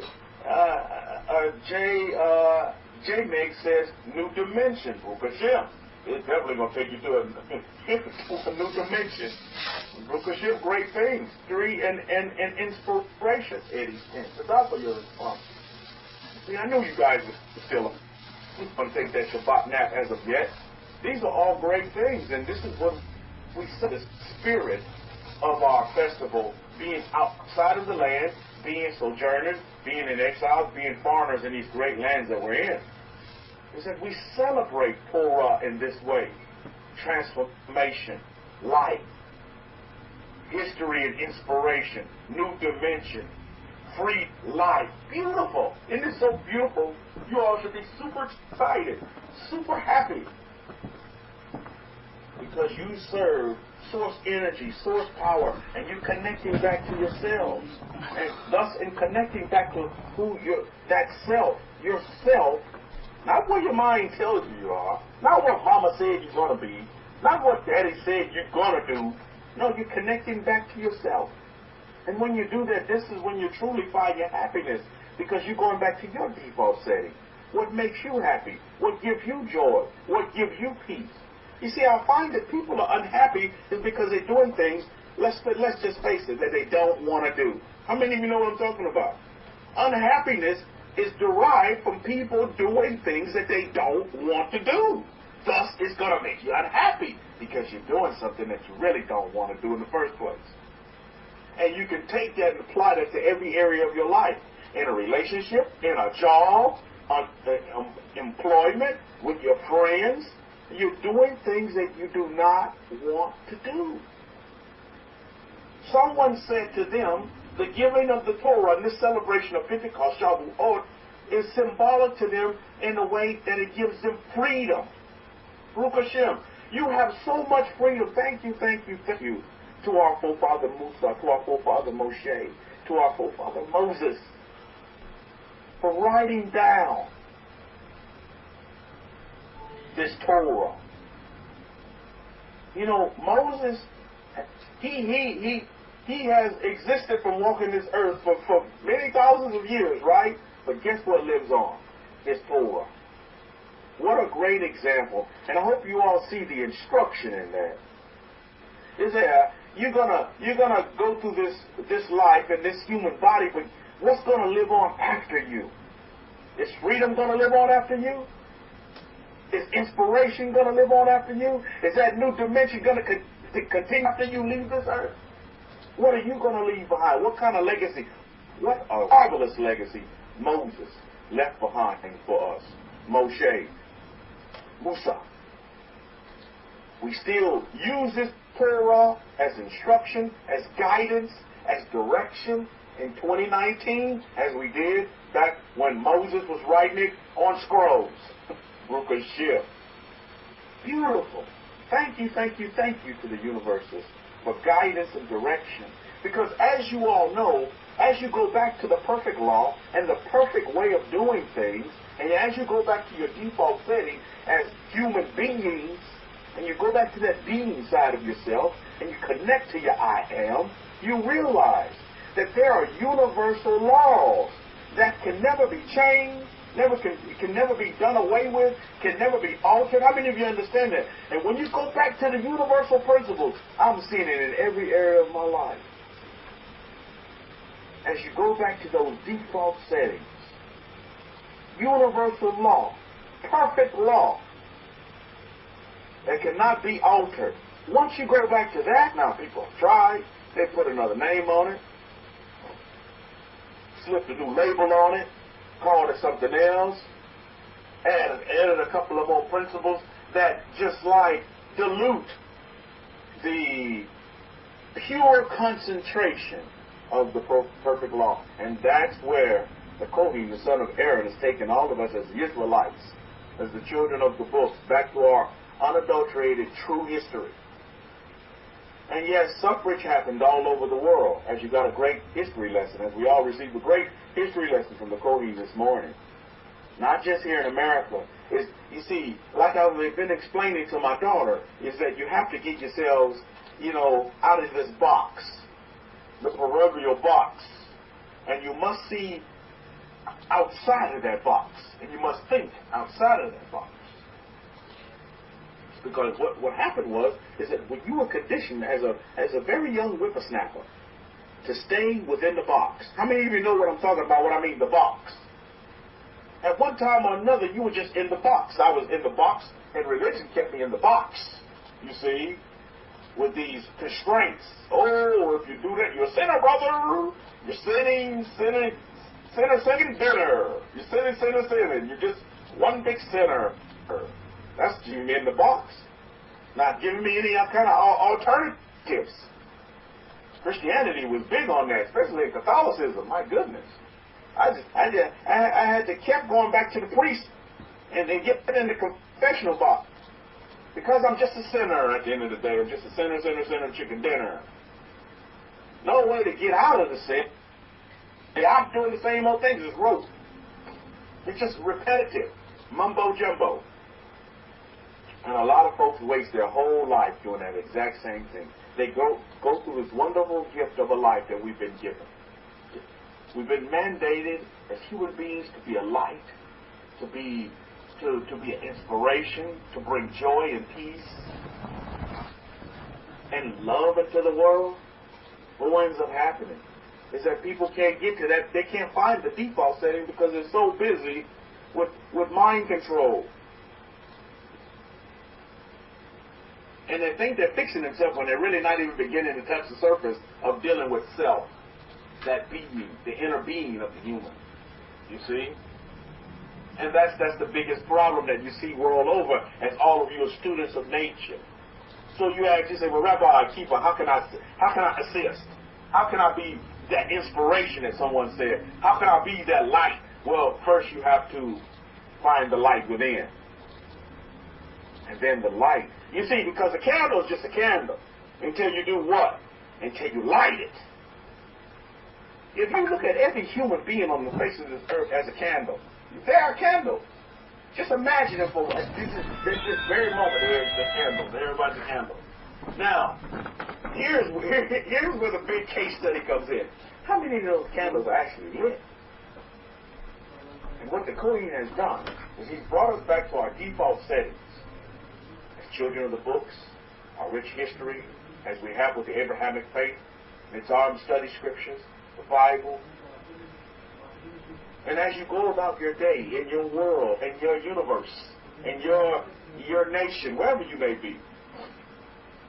You see, because as I was listening to the son of Aaron's lecture, the Kohi's lecture, he talked about war. He talked about, well, yeah, since I've been in here in America, wars have actually reversed. There's no wars. Actually, troops are coming home, and that's true. President Trump is sending troops home.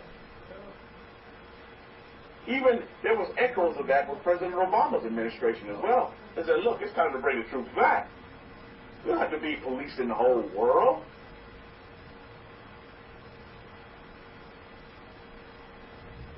So what you must understand with this is that, yeah, if you look at war in that aspect, but I want to bring war into the four walls of your house. Because there's wars going on there. How many of you understand that as well? There's wars going on with husbands and wives. There's wars going on all over the place. You don't just look at war as this, country against country. There's warring going on, warring factions going on, human with human, husband with wife, sibling rivalry. It's all kind of wars that can happen if you don't have the proper mindset. Because how many of you you can feed into war? You can actually, if war was flames, you could actually increase flames of war just by your behavior, what you say, what you do, your action, and how you deal with these fires that kind of want to creep up. And they're going to creep up. That's just a part of life on this earth. It's just you're going to have to deal with fires. How do you extinguish? How do you throw water on fire? And this is the makeup. This is the new makeup of yourself. You see, now you're coming back to who you really are. At one time, how many of you can be a witness to this or be a watcher to this fact? At one time or another, you were the fire. But now you realize, oh, now I have to be the water. I have to extinguish those fires that's going to come in my life. I have to be the peacemaker, not the warmonger. At one time, maybe you were Militant Mike if your name, or Militant Mary. If that's your name, then no offense, you see. Remington is making a point here. He said, there won't be no peace until Jesus returns. Well, no, Remington, I respectfully disagree with him. Because Jesus, where does he have to return to? Jesus is in you. He's inside of you, you see. So when you find peace, then you bring peace into the world, you see. Think about that for a minute. Meditate on that, and you'll really get some understanding. Is that you don't have to project Jesus out in the future. No, Jesus is now. You see, Yeshua is now. You don't have to wait on him to come later on and then make everything right. No, you can right now. You see what I'm saying? You can make right now. You don't have to wait on some external force or some power to do it outside of yourself. You can right the ship right now, Remington. Think about that for a minute. You see, because that's just another excuse to pass the buck. You look to the future. You look to the past. No, you can look right now and make things right. You see, that's what's important. Remington goes on to say, when Jesus returns, he will establish a kingdom, and the world will be at peace. Haven't you read? Oh yes, I've read. But you have to read. You have to read not with the eyes of conditioning, but you have to read with the eyes of understanding and with the eyes of wisdom. And then you'll see it. So petition for more wisdom. Truly look at the words of the Master Yeshua. When he was here, he brought peace. But you see, sometimes peace, right? Sometimes peace, people don't like peace. So people around him will want war because they can't deal with peace, you see. This is why it's so very important that you go back and you connect to your I am side. You see, you're right, Remington. The carnal mind will fail you. It will let you down.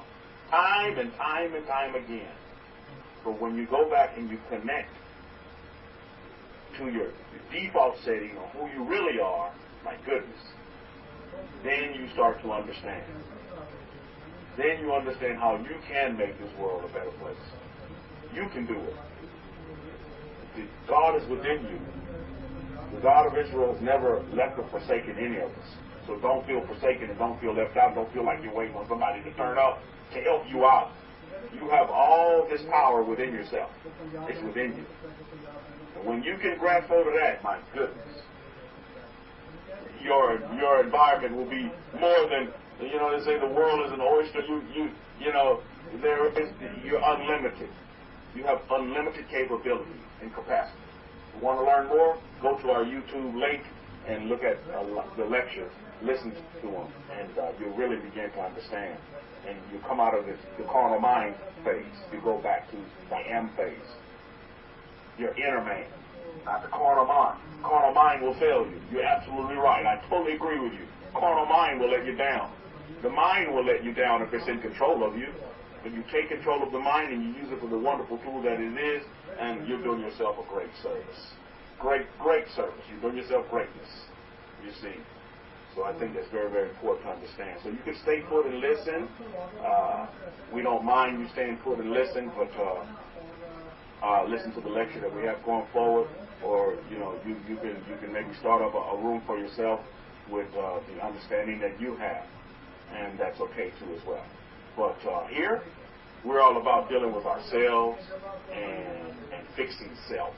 And when you do that, you're doing yourself a great service. Dealing with yourself. So you want to make these comments, then go get your own room and do whatever you want to do on that end. But if you truly want to listen to understand, so you can connect back to yourself and get a carnal mind phase, and get out of just quoting scriptures, but actually living it and actually making those scriptures real in your life, so whether they become life to you, then there you have it. But everybody wants a platform, but nobody wants peace. Platform. They come through these lectures. So our platform here is a platform of peace. And that peace starts within, not without. So back to the spirit of the Pentecost, which I had a great one with my family here all together, and baby in the womb as well, little son in there as well. We had a great Pentecost and a great festival and a great time of remembrance and a great time of joy. To offer your responses on how you see the Torah, on how you all see the Torah. Let me fix this quick. Okay, there we go. On how you all see the Torah as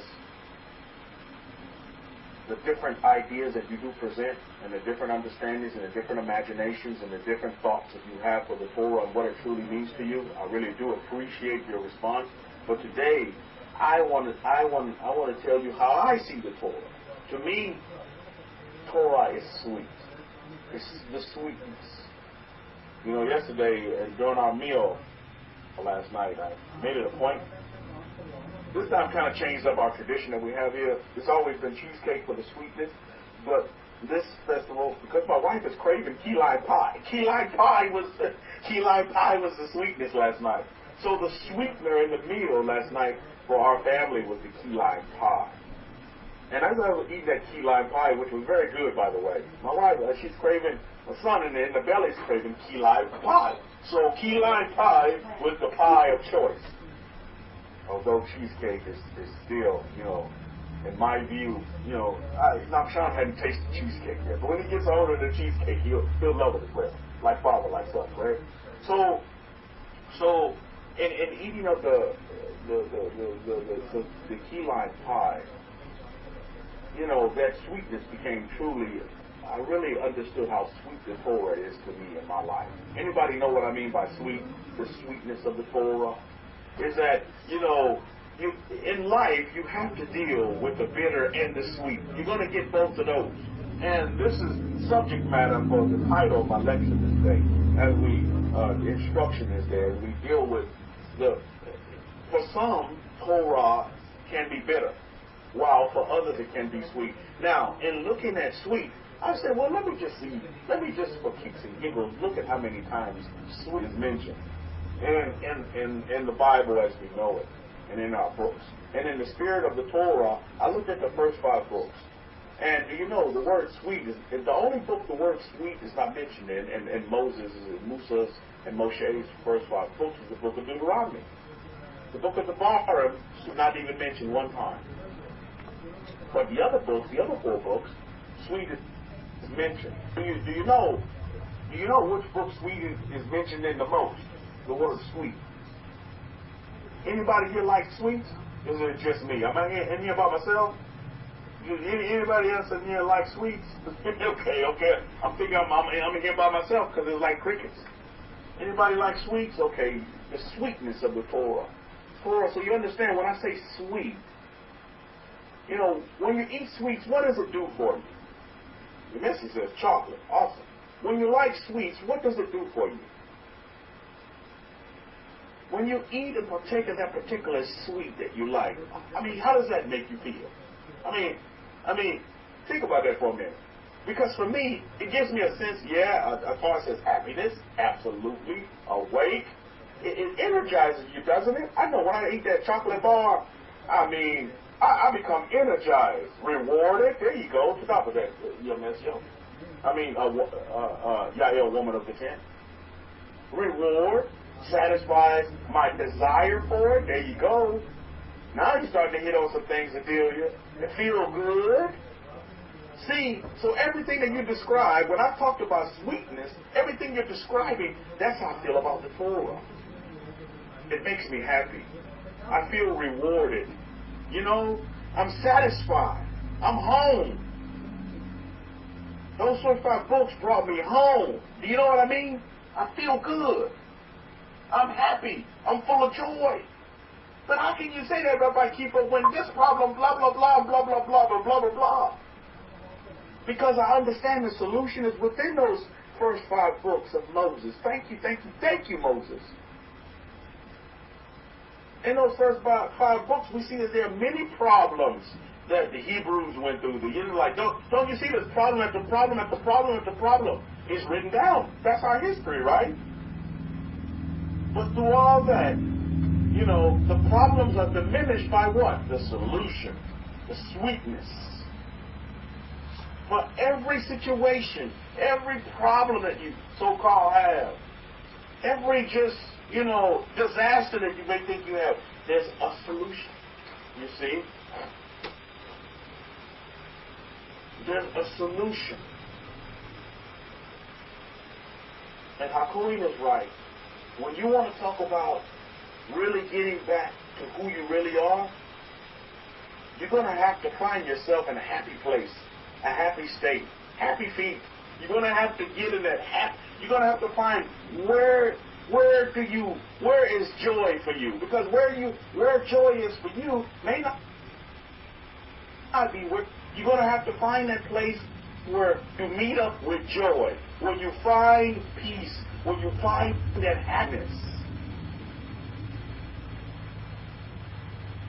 And for me, that's epitomized the Torah.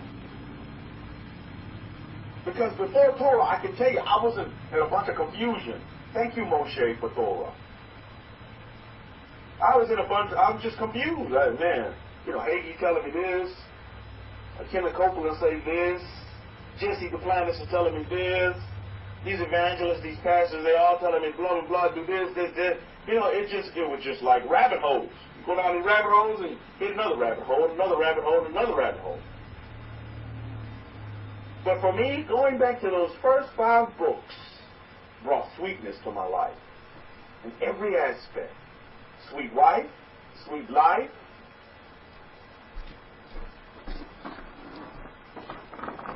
sweet job, sweetness to the job, sweetness to myself. Just like eating that chocolate. I feel fulfilled. I'm energized. Do you understand, Mishpachah? So, this is why I want to talk about the sweetness and sweet. Now, the books in the Torah that mention sweetness the most are the book of Leviticus, of course. And I'd be remiss not saying that the sweetness only came from the Kohen. The Levite gave me sweetness. The book of Leviticus and the book of Numbers, they both are equal in the number of times. 19 times sweet is mentioned, followed by the close second place in the book of Exodus, where we see sweetness mentioned 17 times. And in the book of Genesis, you want to know how many times sweet is mentioned? In the book of Genesis, Bereshit, it's mentioned 1 time, Mishpachah. And I want to go to that 1 time that it is mentioned in the book of Genesis, book of Bereshit, beginnings. And I want to set the stage for that time because it's so vital and important. The first time we see sweet on the scene, according to the King James Version of the Bible, because our Abrahamic faith and Exarm study scriptures has it just a little bit different. But let's go there. Genesis chapter 8. I'm going to start reading at verse 20. We'll give a little bit of context in a minute on our history. But we're dealing with Noah. We're dealing with Noah here.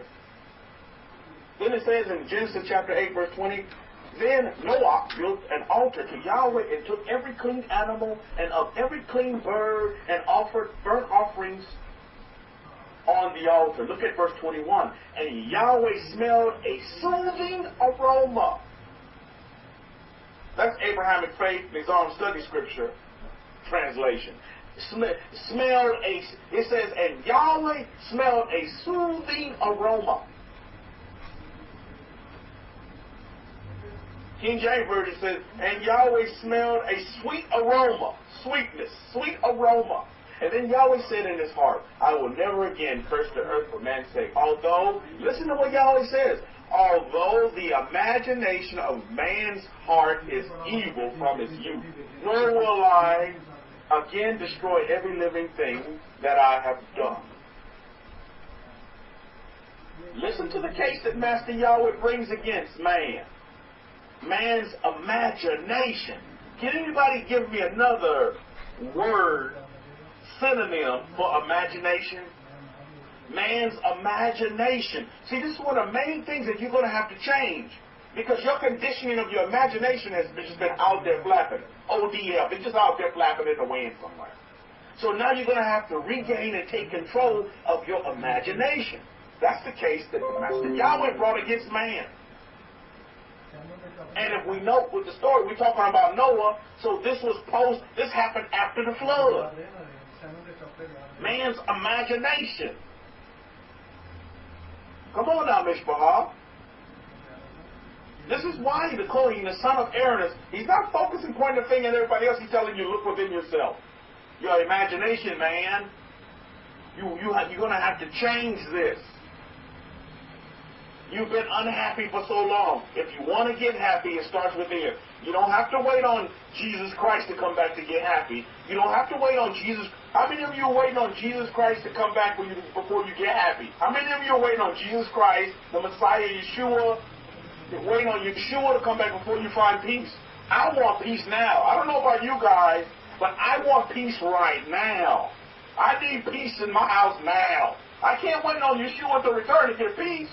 What, am I supposed to sit here and deal and put up with warfare until he gets back?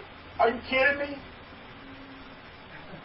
Do you know what the Master Yeshua is waiting on? He's waiting on you to return back to him first. You can take that to the bank. He's waiting on you to come back to him first before he talks about coming back. You got to come back to your I am. You got to come back to the him that's already in you. Wow, that's some revelation, but it's true. When was the last time you heard the son of Aaron in one of his lectures mention, oh yeah, and when Jesus returns and when Yeshua comes back? No, he's telling you to look within yourself because that's where Jesus is. He's within you. Peace is within you now. Joy is within you now. Happiness is within you now. But your imagination will tell you something totally different. Imagination is telling a lot of these mind freaks out there, oh, I got to wait on Jesus to return before we will truly have peace. Oh, that's a bunch of hogwash, man. That's hog water. Don't drink that water, man. You can have peace now. You can have joy now. You can have happiness now. You can have love right now. That's your default setting, by the way. When you connect back to your being, do you see how instructional it was for what's the guy's name, Remington, coming through here? That was quite instructional because that's the mindset of a lot of folks, unfortunately. And so what kind of life do you think they're going to live waiting on this thing to happen in the future? Future is now for you, Mishpah. How many of you understand that? Your future is right now. Why are you going to sit here and wait for what a waste of a life. You just sit there waiting, you see where your imaginations will take you? This is the case that Master Yahweh had against man. Thus we had to have the flood. Then the Master, he's telling you right here, he said, look man, he's telling us in our books, this is man's problem, is his imagination. And to top of your response, you say imagination, another synonym for imagination would be vision. There you go. Your subconscious. Well, Yael, woman of the tent, they were unconscious. See, their imaginations were unconscious. They weren't connected to source energy. That's the problem. When you go back to your subconscious, you're connecting back to source energy. See, it was a lack thereof this that caused all this problem that we had to have the flood and do a reset. Then the Master said, okay, I'm not going to do this again this way. It's not going to happen. That's it. It's going to happen this way. Even though, bringing the case against man, even though man's imaginations are totally screwed up, and I'm paraphrasing it.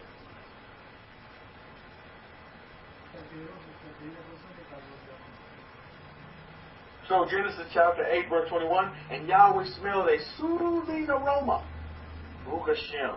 How many of you this day would like to be soothed? I tell you, I would. I am soothing. I am a good smelling aroma. I am a sweet smelling savor. Baruch Hashem. Not I am crusty, I am dirty, and I smell nasty. That's not me. But because of the imaginations of some men's heart, that's where that's the category that they find themselves. Crusty, busted and disgusted, nasty, smelly. Sinner, sinner, chicken dinner. Doesn't that sound familiar? Oh, you a sinner, you dirty rags, blah, blah, blah. How many of you heard that before? I heard this one man say, oh, but I am just but dirty rags. No, I'm not.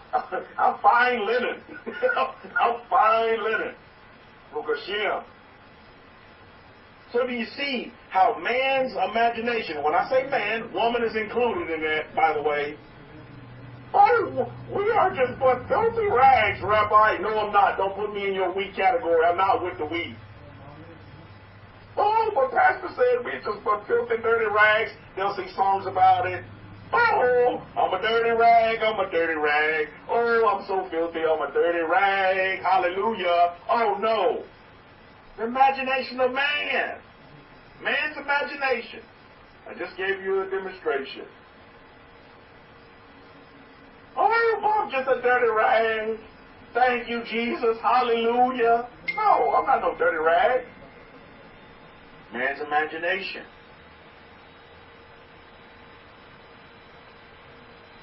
I want to be a sweet-smelling savor. I want to smell. How many of you in this room want to smell good? Anybody in this room want to smell good? I mean, that's the start of it all.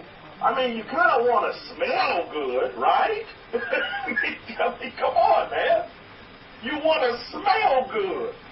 You want a sweet-smelling savor coming off of you. Deal with your neighbor. You don't want to be next to your neighbor smelling like yesterday's trash can. Come on now.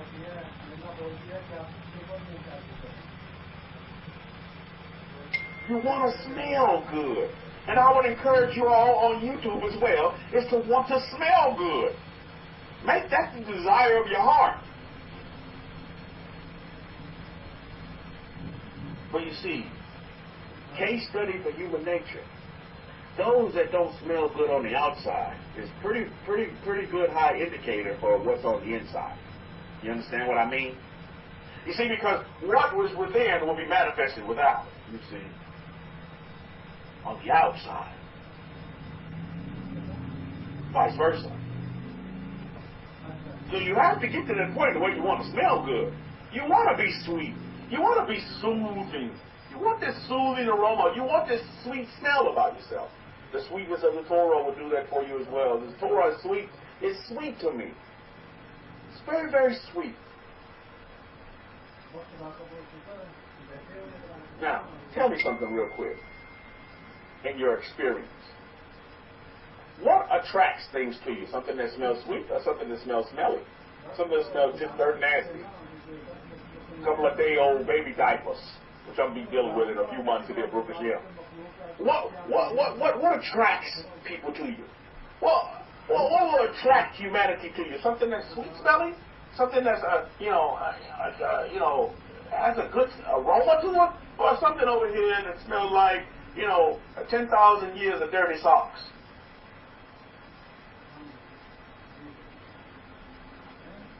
Think about that for a minute. Someone mentioned that to them, Torah is light, Torah is life. Well, you must smell like the living and not the dead, Mishpahah. But we're talking these physical signs. But look, listen, from the middle side of it, when you look at the psychology as well, some people's brains are just dirty, just nasty. Some folks just have nasty attitudes. How many of you deal with that? You may deal with that in your 6 days or later. People with just nasty attitudes, just dirty attitudes, just nasty. And that attitude can come from your significant other, your spouse, your children. You have to learn how to deal with these nasty attitudes. You don't combat nasty with more nasty. How do you combat these nasty, dirty, filthy type attitudes that just downright just smell? They stink. There's no sweet smelling savor coming off of that whatsoever. If they were burning incense, it wouldn't make a sweet smelling savor up to the highest, to the most highest. Think about that for a minute. So how do you begin to deal with that? You don't combat that with more nastiness. No, you must infuse peace into the situation. You must empower love into the situation. You must empower kindness into the situation. You must empower compassion into the situation. Well, Rabbi, that's very difficult to do because you don't know so-and-so, and so-and-so, and so-and-so. Look, that just means you infuse more of the other to balance out the scale.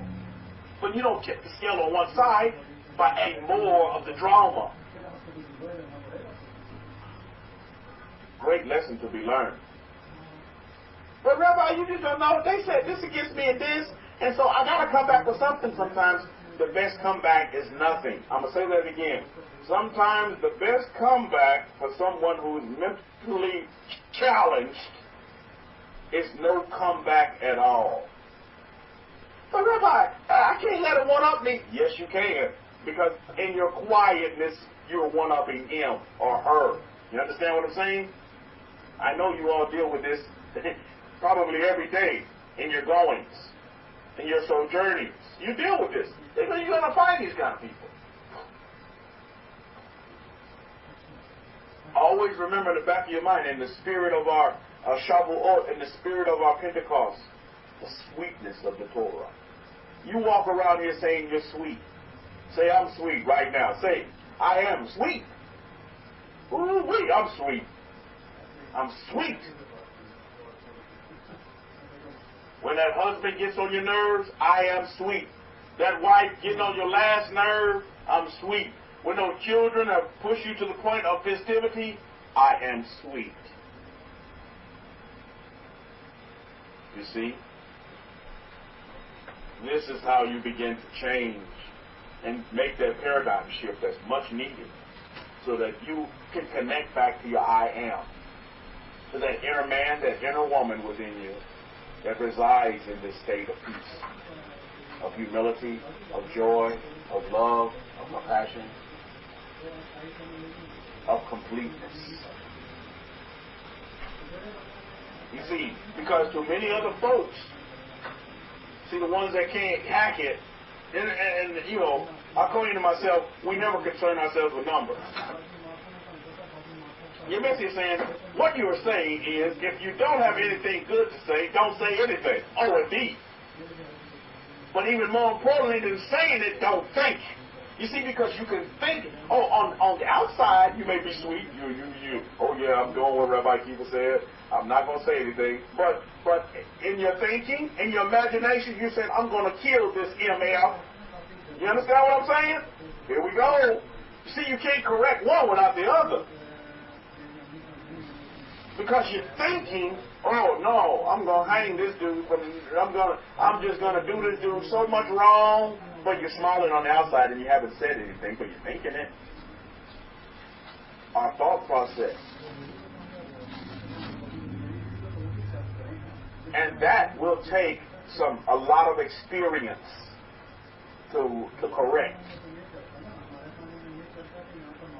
How many of you heard this saying? I'm talking about sayings.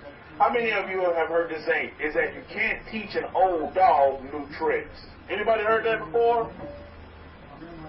Anybody ever heard that? Is that you cannot teach an old dog new tricks. Well, we're going to bust a bubble in that one as well. You can teach an old dog new tricks. Because the old dog, number one, is not old to begin with. He only thinks that he's old, but he's not old. But that old dog is a young whippersnapper, so he can be taught. You understand what I'm saying? There's another one that you need to squash that one as well. Because you can be taught new. You can always be taught something. Don't put age and see age, that's another cop-out. Oh, I'm just too old. That's a cop-out. Oh, I'm too young. That's another cop-out. You always can be taught. It's just that we have to find that level to teach you. And sometimes it takes a long time to really embed that within people. That, you know, people are at different levels when it comes to teaching. Some people will pick it up just like that. Boom.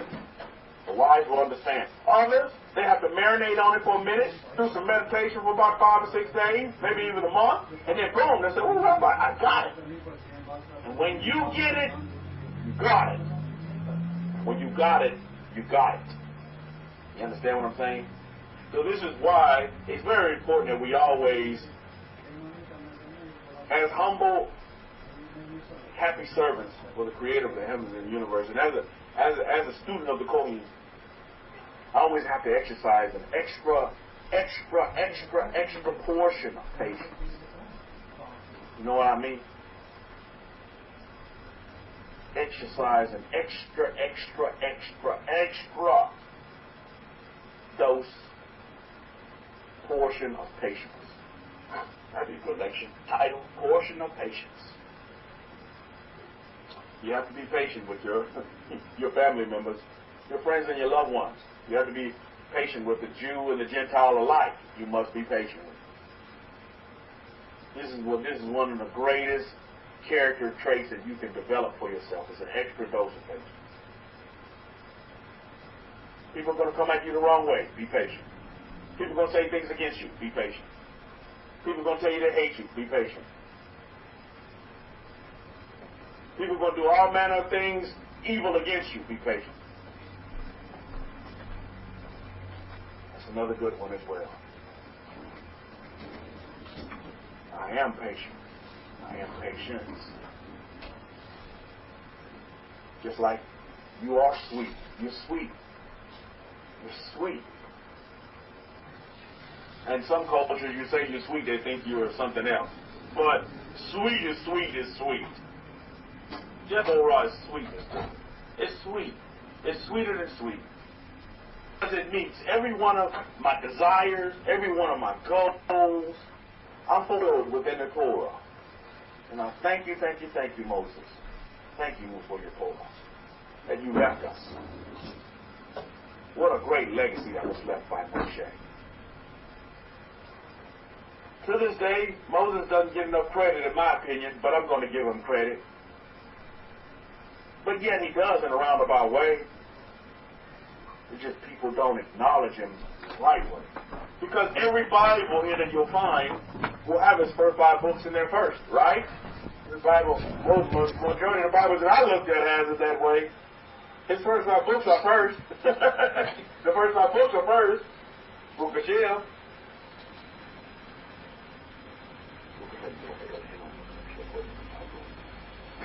So we give thanks for that. So we give thanks for that. We give thanks for the sweetness.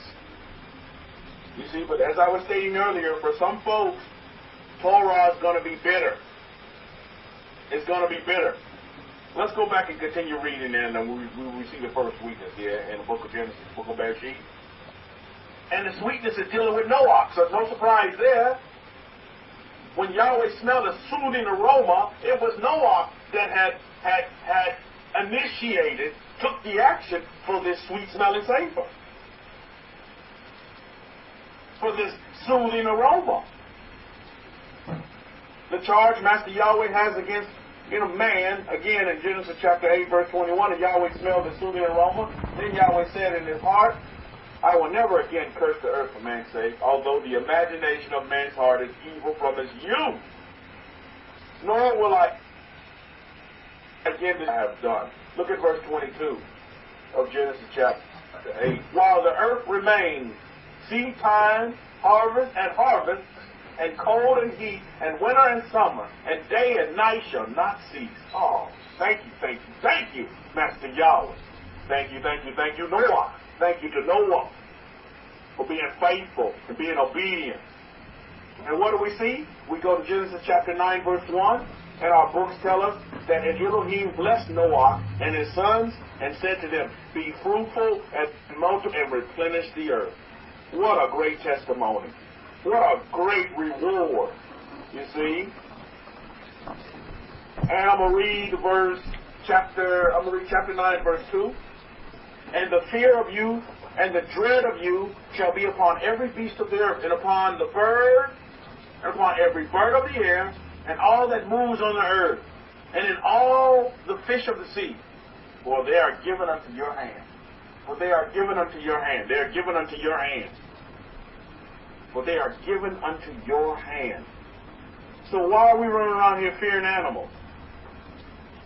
Man came to my house a couple of weeks ago. Oh, I'm afraid of dogs. You shouldn't be. You've been given dominion over the dog. Fear is totally taken out of place here. Do you see it? If you're descendants of Noah, which you are, Shem, Ham, and Japheth was of Noah. And the fear of you. You see, the roles have been reversed. Now we're fearing animals, and we're fearing everything that's underneath us when we're supposed to be on top. Do you see how man's imagination has totally hoodwinked him and bamboozled him? Oh, Rabbi, but I'm afraid of snakes. You shouldn't be. Oh, but Rabbi, I'm afraid of the little mouse. Well, you shouldn't be. You see where your imaginations take you? Now you have to go back and assume your rightful place, the default setting here. For the descendants of Noah and his sons, Baruch Hashem. And that includes everybody on the face, everybody that's listening to this message right now, by the way. The progenitors of all humanity came through Noah's sons, right? Unless you were some alien from Mars or Jupiter somewhere, and we welcome them. But I thank the Master Yahweh for our seed times and our harvest. How many of you are experiencing heat and cold right now? Baruch Hashem. How many of you are experiencing summer and winter? Baruch Hashem. How many of you are experiencing day and night? Baruch Hashem. Because the Master Yahweh said that they would not cease. They would not cease. Baruch Hashem. This is the history of our books. But where has man's imagination taken us? Oh, you got to fear this. The world coming to an end. Blah, blah, blah, and blah, blah, blah. Oh, you know, global warming and blah, blah. Well, last time I checked for all of these people that so-called say they believe in the Bible, go back and read this verse. This is the promise that Master Yahweh gave to humanity, gave to mankind. It's not going to cease. The earth is not going to cease. I don't know how many times we've been saying that here. People will come and go, but the earth is not going to cease. Will not cease. Day and night, it will not cease. Thank you, thank you, thank you to the Master Yahweh. Thank you, thank you, thank you to the God of the universe. So we see here at this first point in our history, that soothing aroma, that sweetness of the Torah, the sweetness of the Master Yahweh. And it comes in the form of Noah. Noah was the first one to do the action, to do the deed. You all need to be the first ones in your life to do the action, to do the deed, to be obedient, to find yourselves in yourselves. Find yourself in yourself. That's very, very important. Is that you find yourselves in yourself. Not outside of yourself. Not what other people think about you. Find yourself in yourself. That's what's very important. Mishpahah. So very important for you to understand. So very important for you to acknowledge. Is that truth? The facts are within you. It's within you. Joy, peace, love, all default settings that are within you. But here's the kicker. With the sweetness. Can anybody give me the opposite of sweetness? Bitter. Sometimes when you decide to live this, majority of the time, when you decide to live this way, sour, there you go. The sour comes into effect. And you'll find that the sour happens all around you. As you partake of the sweetness, guess what? Because sweetness is exuding from you, people don't like that. Maybe they're jealous of you. They just don't like it. They hate you for you being so sweet. Is that they want to introduce sour into you so that you can change and become sour. I mean, you know what I'm talking about. That you become bitter. They can take that joy that you have and they want to change it, and you can become angry just like they're angry. Unhappy just like they're unhappy. And so they'll try to introduce sour to you. How do you combat that, Mishpahah? You still stay sweet. You don't combat sour with more sour. You see, many folks are not here today. They came back to the facts. They understand who they are. They're coming back to a recognition of self, and then they leave. Not that I don't care about numbers, but I'm just trying to make a point here. Is that they'll leave. It's because they partake of the sweetness of the Torah. See, when you eat something sweet, what has to happen? It has to go in through your mouth. Am I correct? I've never had to be able to taste anything without it being introduced through my mouth. You understand what I'm saying? So they take the Torah in through the mouth. Oh, and it's so sweet. And they, quote unquote, love the Torah. And Torah so sweet. But once they ingest it and they get it into the belly, then the Torah becomes bitter. taste Torah, once you tasted that Torah, what happens when you taste something? It goes through all of your processes, you know, digestive system and all these systems that the Most High has so intricately put into the human being. These wonderful systems. And you know, the body is just so amazing, right? The body is so amazing. And I'm learning that the pregnancy of my wife now. Oh man, the woman's body is just super awesome. You women are superheroes, man. I'll tell you. I have such a higher respect for women now. Seeing my wife carry my son within her womb, and I'm like, wow, that's amazing. I tell my wife, there's a thing moving inside of you. This thing is moving. Look, I'm feeling the thing kicking. Amazing, super amazing these bodies are. But when it comes to digest the Torah, some people can't digest it. So then the Torah becomes very bitter to them. And literally, sometimes that sweetness actually makes them sick. And so they're not here anymore. And so be it. Yeoman's effort for trying, they at least tasted of the Torah, but then it becomes bitter to them. The Word of God is another way to put it. Source energy, they just can't handle it.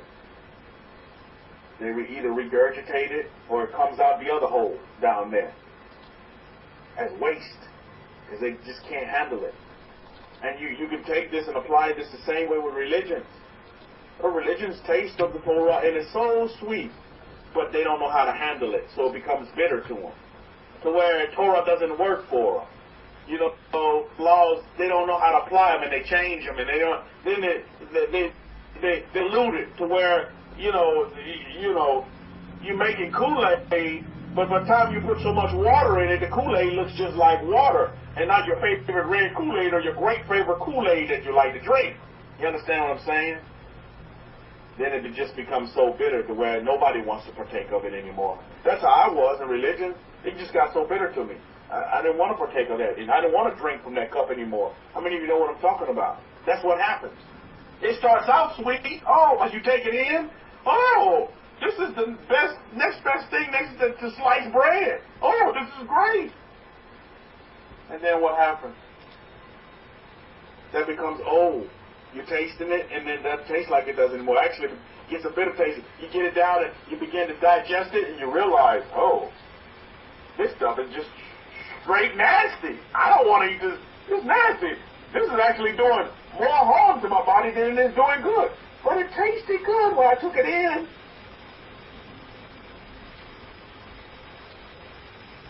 This is what you're going to find. The bitter with the sweet. And isn't that the universal principle? Is that the world just can't be sweet, right?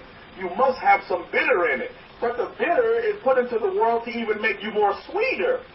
Think about that for a minute. Not to convert you into bitterness, but to actually make you more sweeter. Do you get that point? I hope you all understand that. So that person in your life that just seems to be your nemesis, don't see him as your nemesis. See him or her as that person to make you more sweeter.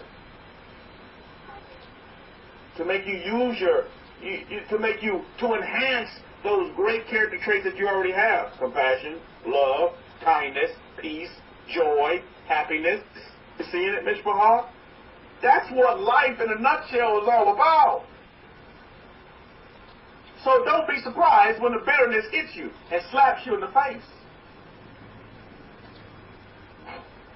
Let's look at what John said in Revelation. You see, sweet is mentioned in Genesis, and it's also mentioned in Revelation. Let's look at this real quick in the book of Apocalypse. Gilead. He mentions this in Revelation. Let's look at this in chapter 7. No, I'm sorry, Revelation chapter 10, verses 7 and 8. But in the days of the voice of the seventh Malach, when he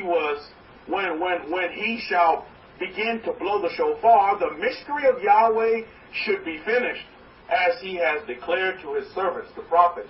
Look at verse 8 of Revelation chapter 10.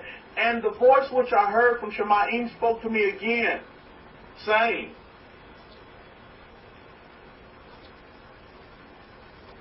I'm sorry, let's go to Revelation chapter 10, verses 9 and 10. I'm sorry. And I went to the, and he said to me, give me the little scroll. And he said to me, take it and eat it up, and it shall be, and it shall make your belly bitter, but it shall be in your mouth as sweet as honey. It shall make your belly bitter, but it shall be in your mouth as sweet as honey. There it goes again, right there in the last book of their Bible, as they have them. 66 books. Look at verse 10. And I took the scroll out of the messenger's hand and ate it up, and it was in my mouth as sweet as honey. But as soon as I had eaten it up, my belly was bitter. My belly was bitter. Verse 11 of Revelation chapter 10. And he said to me, you must prophesy again before many peoples and nations and tongues and kings.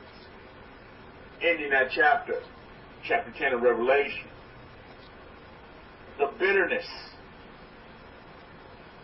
You see, when you partake of the sweetness of this Torah, the words of the Master Yahweh, the words of the source energy of power, for some it's going to be very, very, very bitter, while for others it's going to make you very, very, very sweet. Some may not be able to handle it. Some of you, when you came into the Torah, until your understanding of the Torah, it was very, very bitter to you. You couldn't take it. It was kind of hard to swallow, but then over time it became sweet. Because of the conditioning. You've been taught for so long, one way. One way. Oh, it's just this way. We must do things like this. And if you're outside of this way, then you're totally wrong. Then you realize, my goodness, I have so much freedom. The sweetness of the Torah. I have so much freedom in the Torah of Moses, the Torah of Moshe. I have so much freedom. I can do whatever I want. I can dream whatever I want to dream. I can have the desires that I want to have. And that's perfectly fine. But my desires don't match the desires of Johnny and Billy and Sally. So what? Who's all to say we all have to be and do the same thing? You don't. Each case, as you know in our history and in our books, is when we look at a case and we analyze a case, it's on a case-by-case basis. You have to look at each and every individual and just that, each and every individual. And see the sweetness in each and every individual. Don't sit there and look at the bitter and concentrate on the bitter, because that's what most people want to do.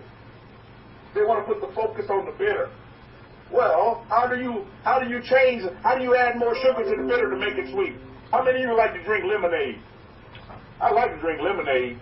My grandmother used to make it sun lemonade. You ever had that sun lemonade where you take the lemons and let them in the backyard in the sun, let it marinate for 2 or 3 days? And man, anybody ever had that experience with lemonade? Well, when you take lemonade and you make it like that, before you put the sugar in it, it's very, very, very, very bitter. Then you start adding the sugar, and it gets sweet and sweet and sweeter. You all need to be the sweetness to the world. Call yourself, what's some of the sweeteners that they have out there you put in your coffees? I see all these different name brands. You can call yourself brown sugar, or you can call yourself any kind of sugar cane, whatever you want to be. But you need to bring the sweetness back into the world. The world has sweetness, but we just want to enhance the sweetness to the world. The world doesn't need more bitter. This is why Torah is not just for you to sit on. The books of Moses, the laws of Moses, is just not for you to keep in the confines of the 4 walls of your house and say, oh, I'm just going to keep this to myself because I'm the only one that deserves it. All of you gave some great examples, the majority of you did in this room. You gave some great examples of what Torah means to you. Freedom. Don't you want freedom for all humanity, or just want freedom for yourself? Give me some. Let me scroll back up and see some of the other things that you guys said. Someone also said vision. No, that was dealing with something else. Another person said a new dimension. You want a new dimension just for yourself or for other people? Inspiration. Do you want the inspiration just for self? Or you want it for other people or all humanity as well? Transformation. You want transformation just for yourself? Or do you want transformation for all humanity? It's beautiful when you see someone transform and come from bitter to sweet. How many of you actually witnessed that? Where you actually seen someone, you've been a walker and a witness to that very point. Where you actually seen someone, who went from just total bitterness, and and to now, through aid of yourself, or just because, people watch you. They may not say too much, but they sit back and they're watchers. They watch your actions. What are they watching, Rabbi? They're watching your actions. And they sit there and watch you transform from something total rotten, a rotten egg, to this beautiful, magnificent creation that you were created to be. Back to your default, to the sweetest person you ever want to meet. That is just kind to all humanity. Kind to all people. That's beautiful. From this boring, dull person over here that doesn't want to give nobody the time of day, to now this socially attached person, caring and compassionate individual to all. That's a beautiful thing. That has nothing to do with religion, by the way. This is all dealing back with your being side as human beings. Throw religion in the bin. You don't need religion to find your happiness. You only need to find yourself. You need to go back and connect to yourself. Because I can guarantee you, I'd say in the 80 to 90 percentile range, it's religion that's making people unhappy. I mean, if you can agree with me. For you, just speaking for yourself, it was religion that made you unhappy. Put up an R if that was you. You're like, yeah, it was. Now that I look back on it, Rabbi, you're right. It was religion that was making me unhappy. I was just as bitter as can be in religion. My goodness. You break out of religion and you realize, wow, now I found peace. Now I found joy. Now I found love. But when you go back and you really look at it, you're like, wow, it was religion that was keeping me unhappy all this time. Yet they were singing songs of joy and peace and love. But I was so unhappy. You see? And that'll happen. Majority of the time, it's more closer to home and dealing with relationships. Maybe it was that husband that was keeping you unhappy, that wife that was keeping you unhappy. But you didn't help the situation, because as they were keeping you bitter, you decided, well, I'm going to keep them bitter too. And bitter begat bitter. And bitter begat bitter. And nothing got better. Actually got worse. Why? It's because you didn't know that you need to infuse and that you need to empower sweetness into the situation. And sweetness for some that may not understand fully the laws of Moses is your default settings of peace, love, and joy with yourself. That's what's important. And then what'll happen is folks will gravitate around that need to be around you. But as long as you're angry bird and you're mad and you're confused and you're angry, guess what's going to gravitate towards you? That very same kind of energy. This is why the change needs to come within yourself. So then when you hit the default settings of peace, love, and joy and happiness, my goodness. Then you begin to do what? You begin to attack that frequency. You begin to send out a vibration of that same kind of frequency. Those same kind of people are going to want to be around you. Or those people that may not have that, they still going to want to be around you too, because they're going to want to have what you want. They're thinking, I'm bitter. I want to be sweet like you. I want that sweetness. I want that peace. I want that joy. I want that love. I want that compassion. I want to have that. I want to have that as a human being. I've been taught, I've been told that I can't have that. Well, yes, you can. You can have peace. You can have joy, and you don't have to wait for it. You can have it now. You can have peace now. You can have joy now. You can have love now. For me, I found that in the first 5 books of Moses. That's where I found it. And I found that in my teacher, the Kohen, the son of Aaron, Kohen. That's where I found it. I got instruction on it, on how to begin to not just see those as mere words or mere scriptures, but how to take that and begin to put that and infuse that into my life and make that a part of my activity, my daily activity, my actions, my true being. That's beautiful.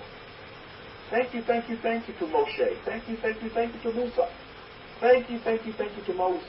Having the instruction is just out of the sweetness. But you have to be able to take that and convert that sweetness into motion, into action. And see, this is where the sons of Aaron come in to give you proper instruction on all these verses that you've been told, have been quoting, have been memorizing for so long. But, you know, other than that, they have no movement for your life. They have no action for your life whatsoever. You're just a robot. You're a robot. Oh, I can quote you this. Well, I can quote you this. I can quote you this verse. So what? You're a keyboard warrior. So what? You memorize verses. So what? What is that doing for you at the end of the day? You do all that. Yeah, your wife hates you. Your children are beating up on you. You know, the neighbors don't like to talk to you. Well, what good is that? You being, a Bible scholar. You keep your Bible scholar. I don't want that. I want to empower my neighborhood, my friends, my family, my loved ones with peace, love, and joy. However they may find it. However that I can help them find that. That's a quality of a life. But you can't come running with any quality as well and say, well, I have this and I'm not giving it to anybody. I'm going to keep these in the four walls of my house, and I'm not going to go out and I'm not going to do anything for anybody. I'm not going to be an example to nobody because I feel like they don't deserve it. Well, who are you? Who are you to make that decision? At the end of the day, we're all human beings on this earth together. That's just the facts on the ground. And we need to learn how to get on with one another in great relationships. And put everything else to the side and see yourself as a human being for a minute. And not attached and associated and affiliated with this, that, the other, and the third. Because at the end of the day, none of that matters. How are you getting on with your neighbor? That comes out of our books. That comes out of the sweetness of this Torah. How you treat your neighbors, how you should treat yourself. Or how you treat yourself is how you should treat your neighbor, I should say. But some don't even treat themselves well. Think about that for a minute. Yet they run around here saying they're Bible scholars. So what? Have your Bible scholar's degree in theology and whatever. I give a flying flute about that nonsense. How you treat your neighbor, how you treat your husband, how you treat your wife, how you treat your children, how you treat your neighborhood, how you seen in your city, how you seen in your state. What are you doing for your country? Oh, I'm protesting and I'm doing this. Well, you're not doing too much good for your country. Don't always remember, just like the son of Aaron told you, always remember that you're a sojourner. You too were once a slave. Maybe you weren't, but our forefathers were. This is our history. Here in America, they're going to celebrate Monday Memorial Day. I think that's a great celebration to remember those that have made the ultimate sacrifice and have fought for this country and have died for this country. That's great. That's a great remembrance to do. That'll help you understand a lot of things on many levels. But behind one of those is that freedom is not free. If you want freedom, you're going to have to work for it. You're going to have to fight for your freedom. You're going to have that fight within yourself right now. Because your mind is not going to go down without a fight as you want to connect back to subconscious. It's going to tell you, oh, that's a bunch of mumbo-jumbo. Run away from these guys and New Age mumbo-jumbo. Don't follow that stuff. All it is black magic, blah, blah, blah. That's what your mind's going to tell you. That's a fight you got to have. You have to fight for your freedom. You have to fight to go back to your default settings of peace, love, and joy. Because your mind's telling you need to be militant Mike and militant Mary, and you need to be angry at everybody, and you need to scream reparations, and you need to scream that you were done wrong, and you were misused, and you were abused, and blah, blah, blah, and blah, blah, blah. And you're too old, and you're too young, and you're too poor, and you'll never have nothing. You see, that's all mind control. You go back to default settings, and you read in Bereshit, like we just read in chapter 8, where the Master said, Master Yahweh said, no, you have dominion over everything on this earth.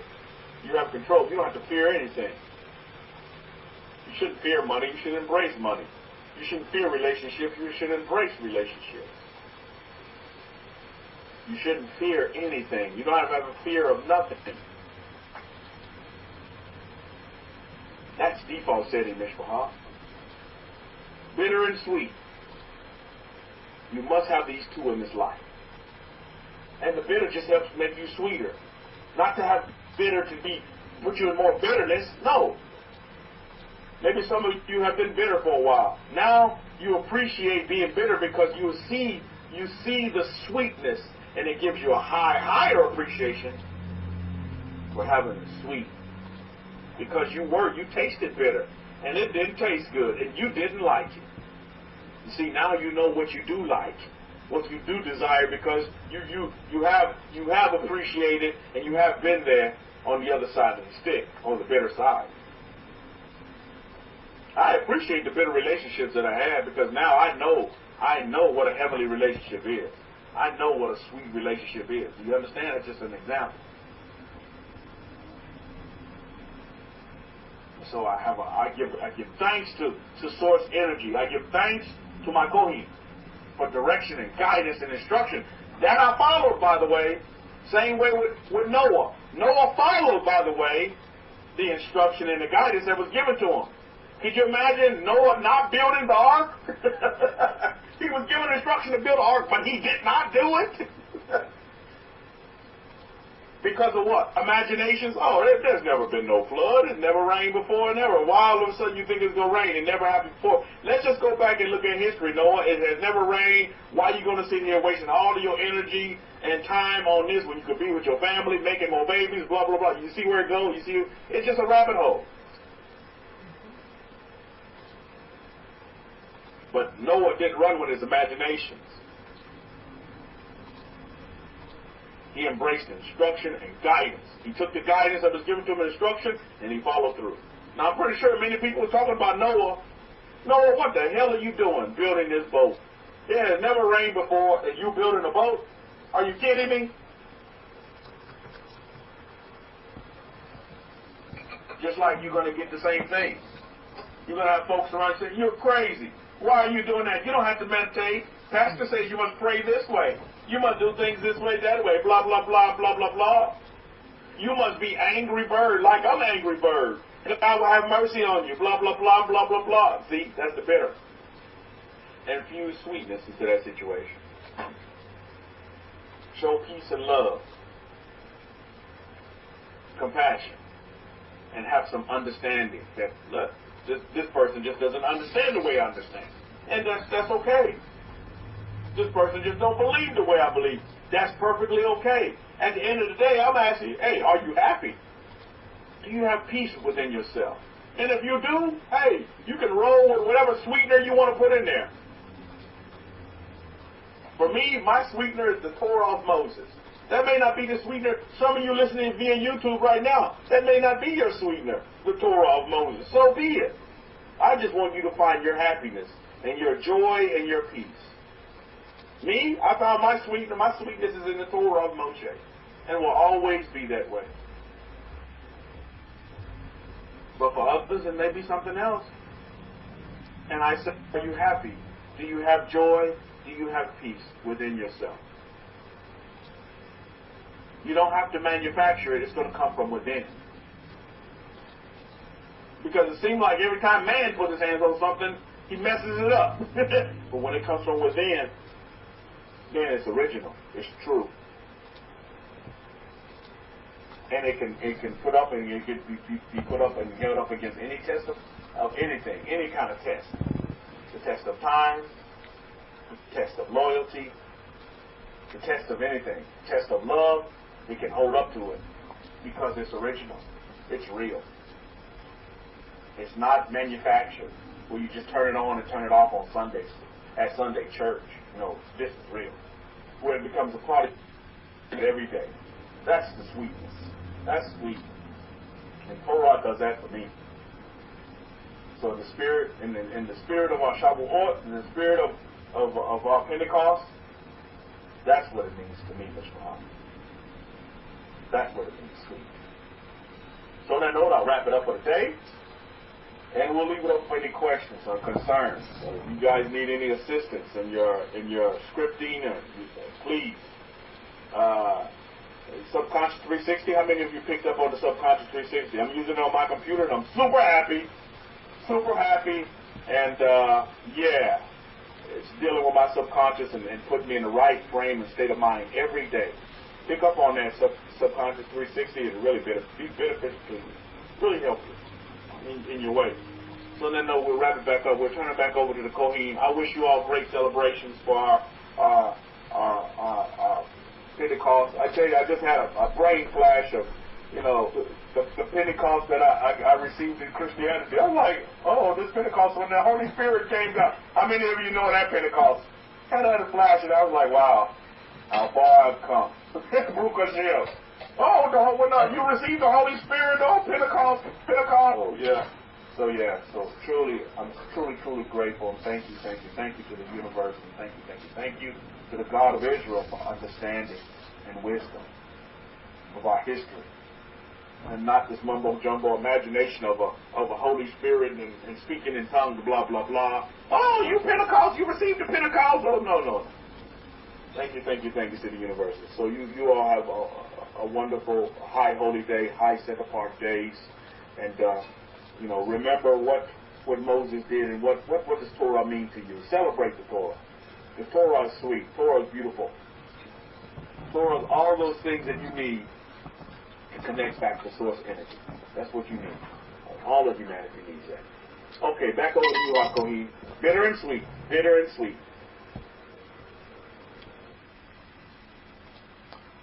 Todah for that, Rabbi Kefa, for the lecture. Todah, and those of you who have any questions, now would be a good time. If you are struggling anywhere, if you are having issues in bringing things forth, or it's taking too long, or you're falling asleep and 4 or 5 o'clock in the morning is hard to get up. I mean, if you need any assistance, I may be able to assist you.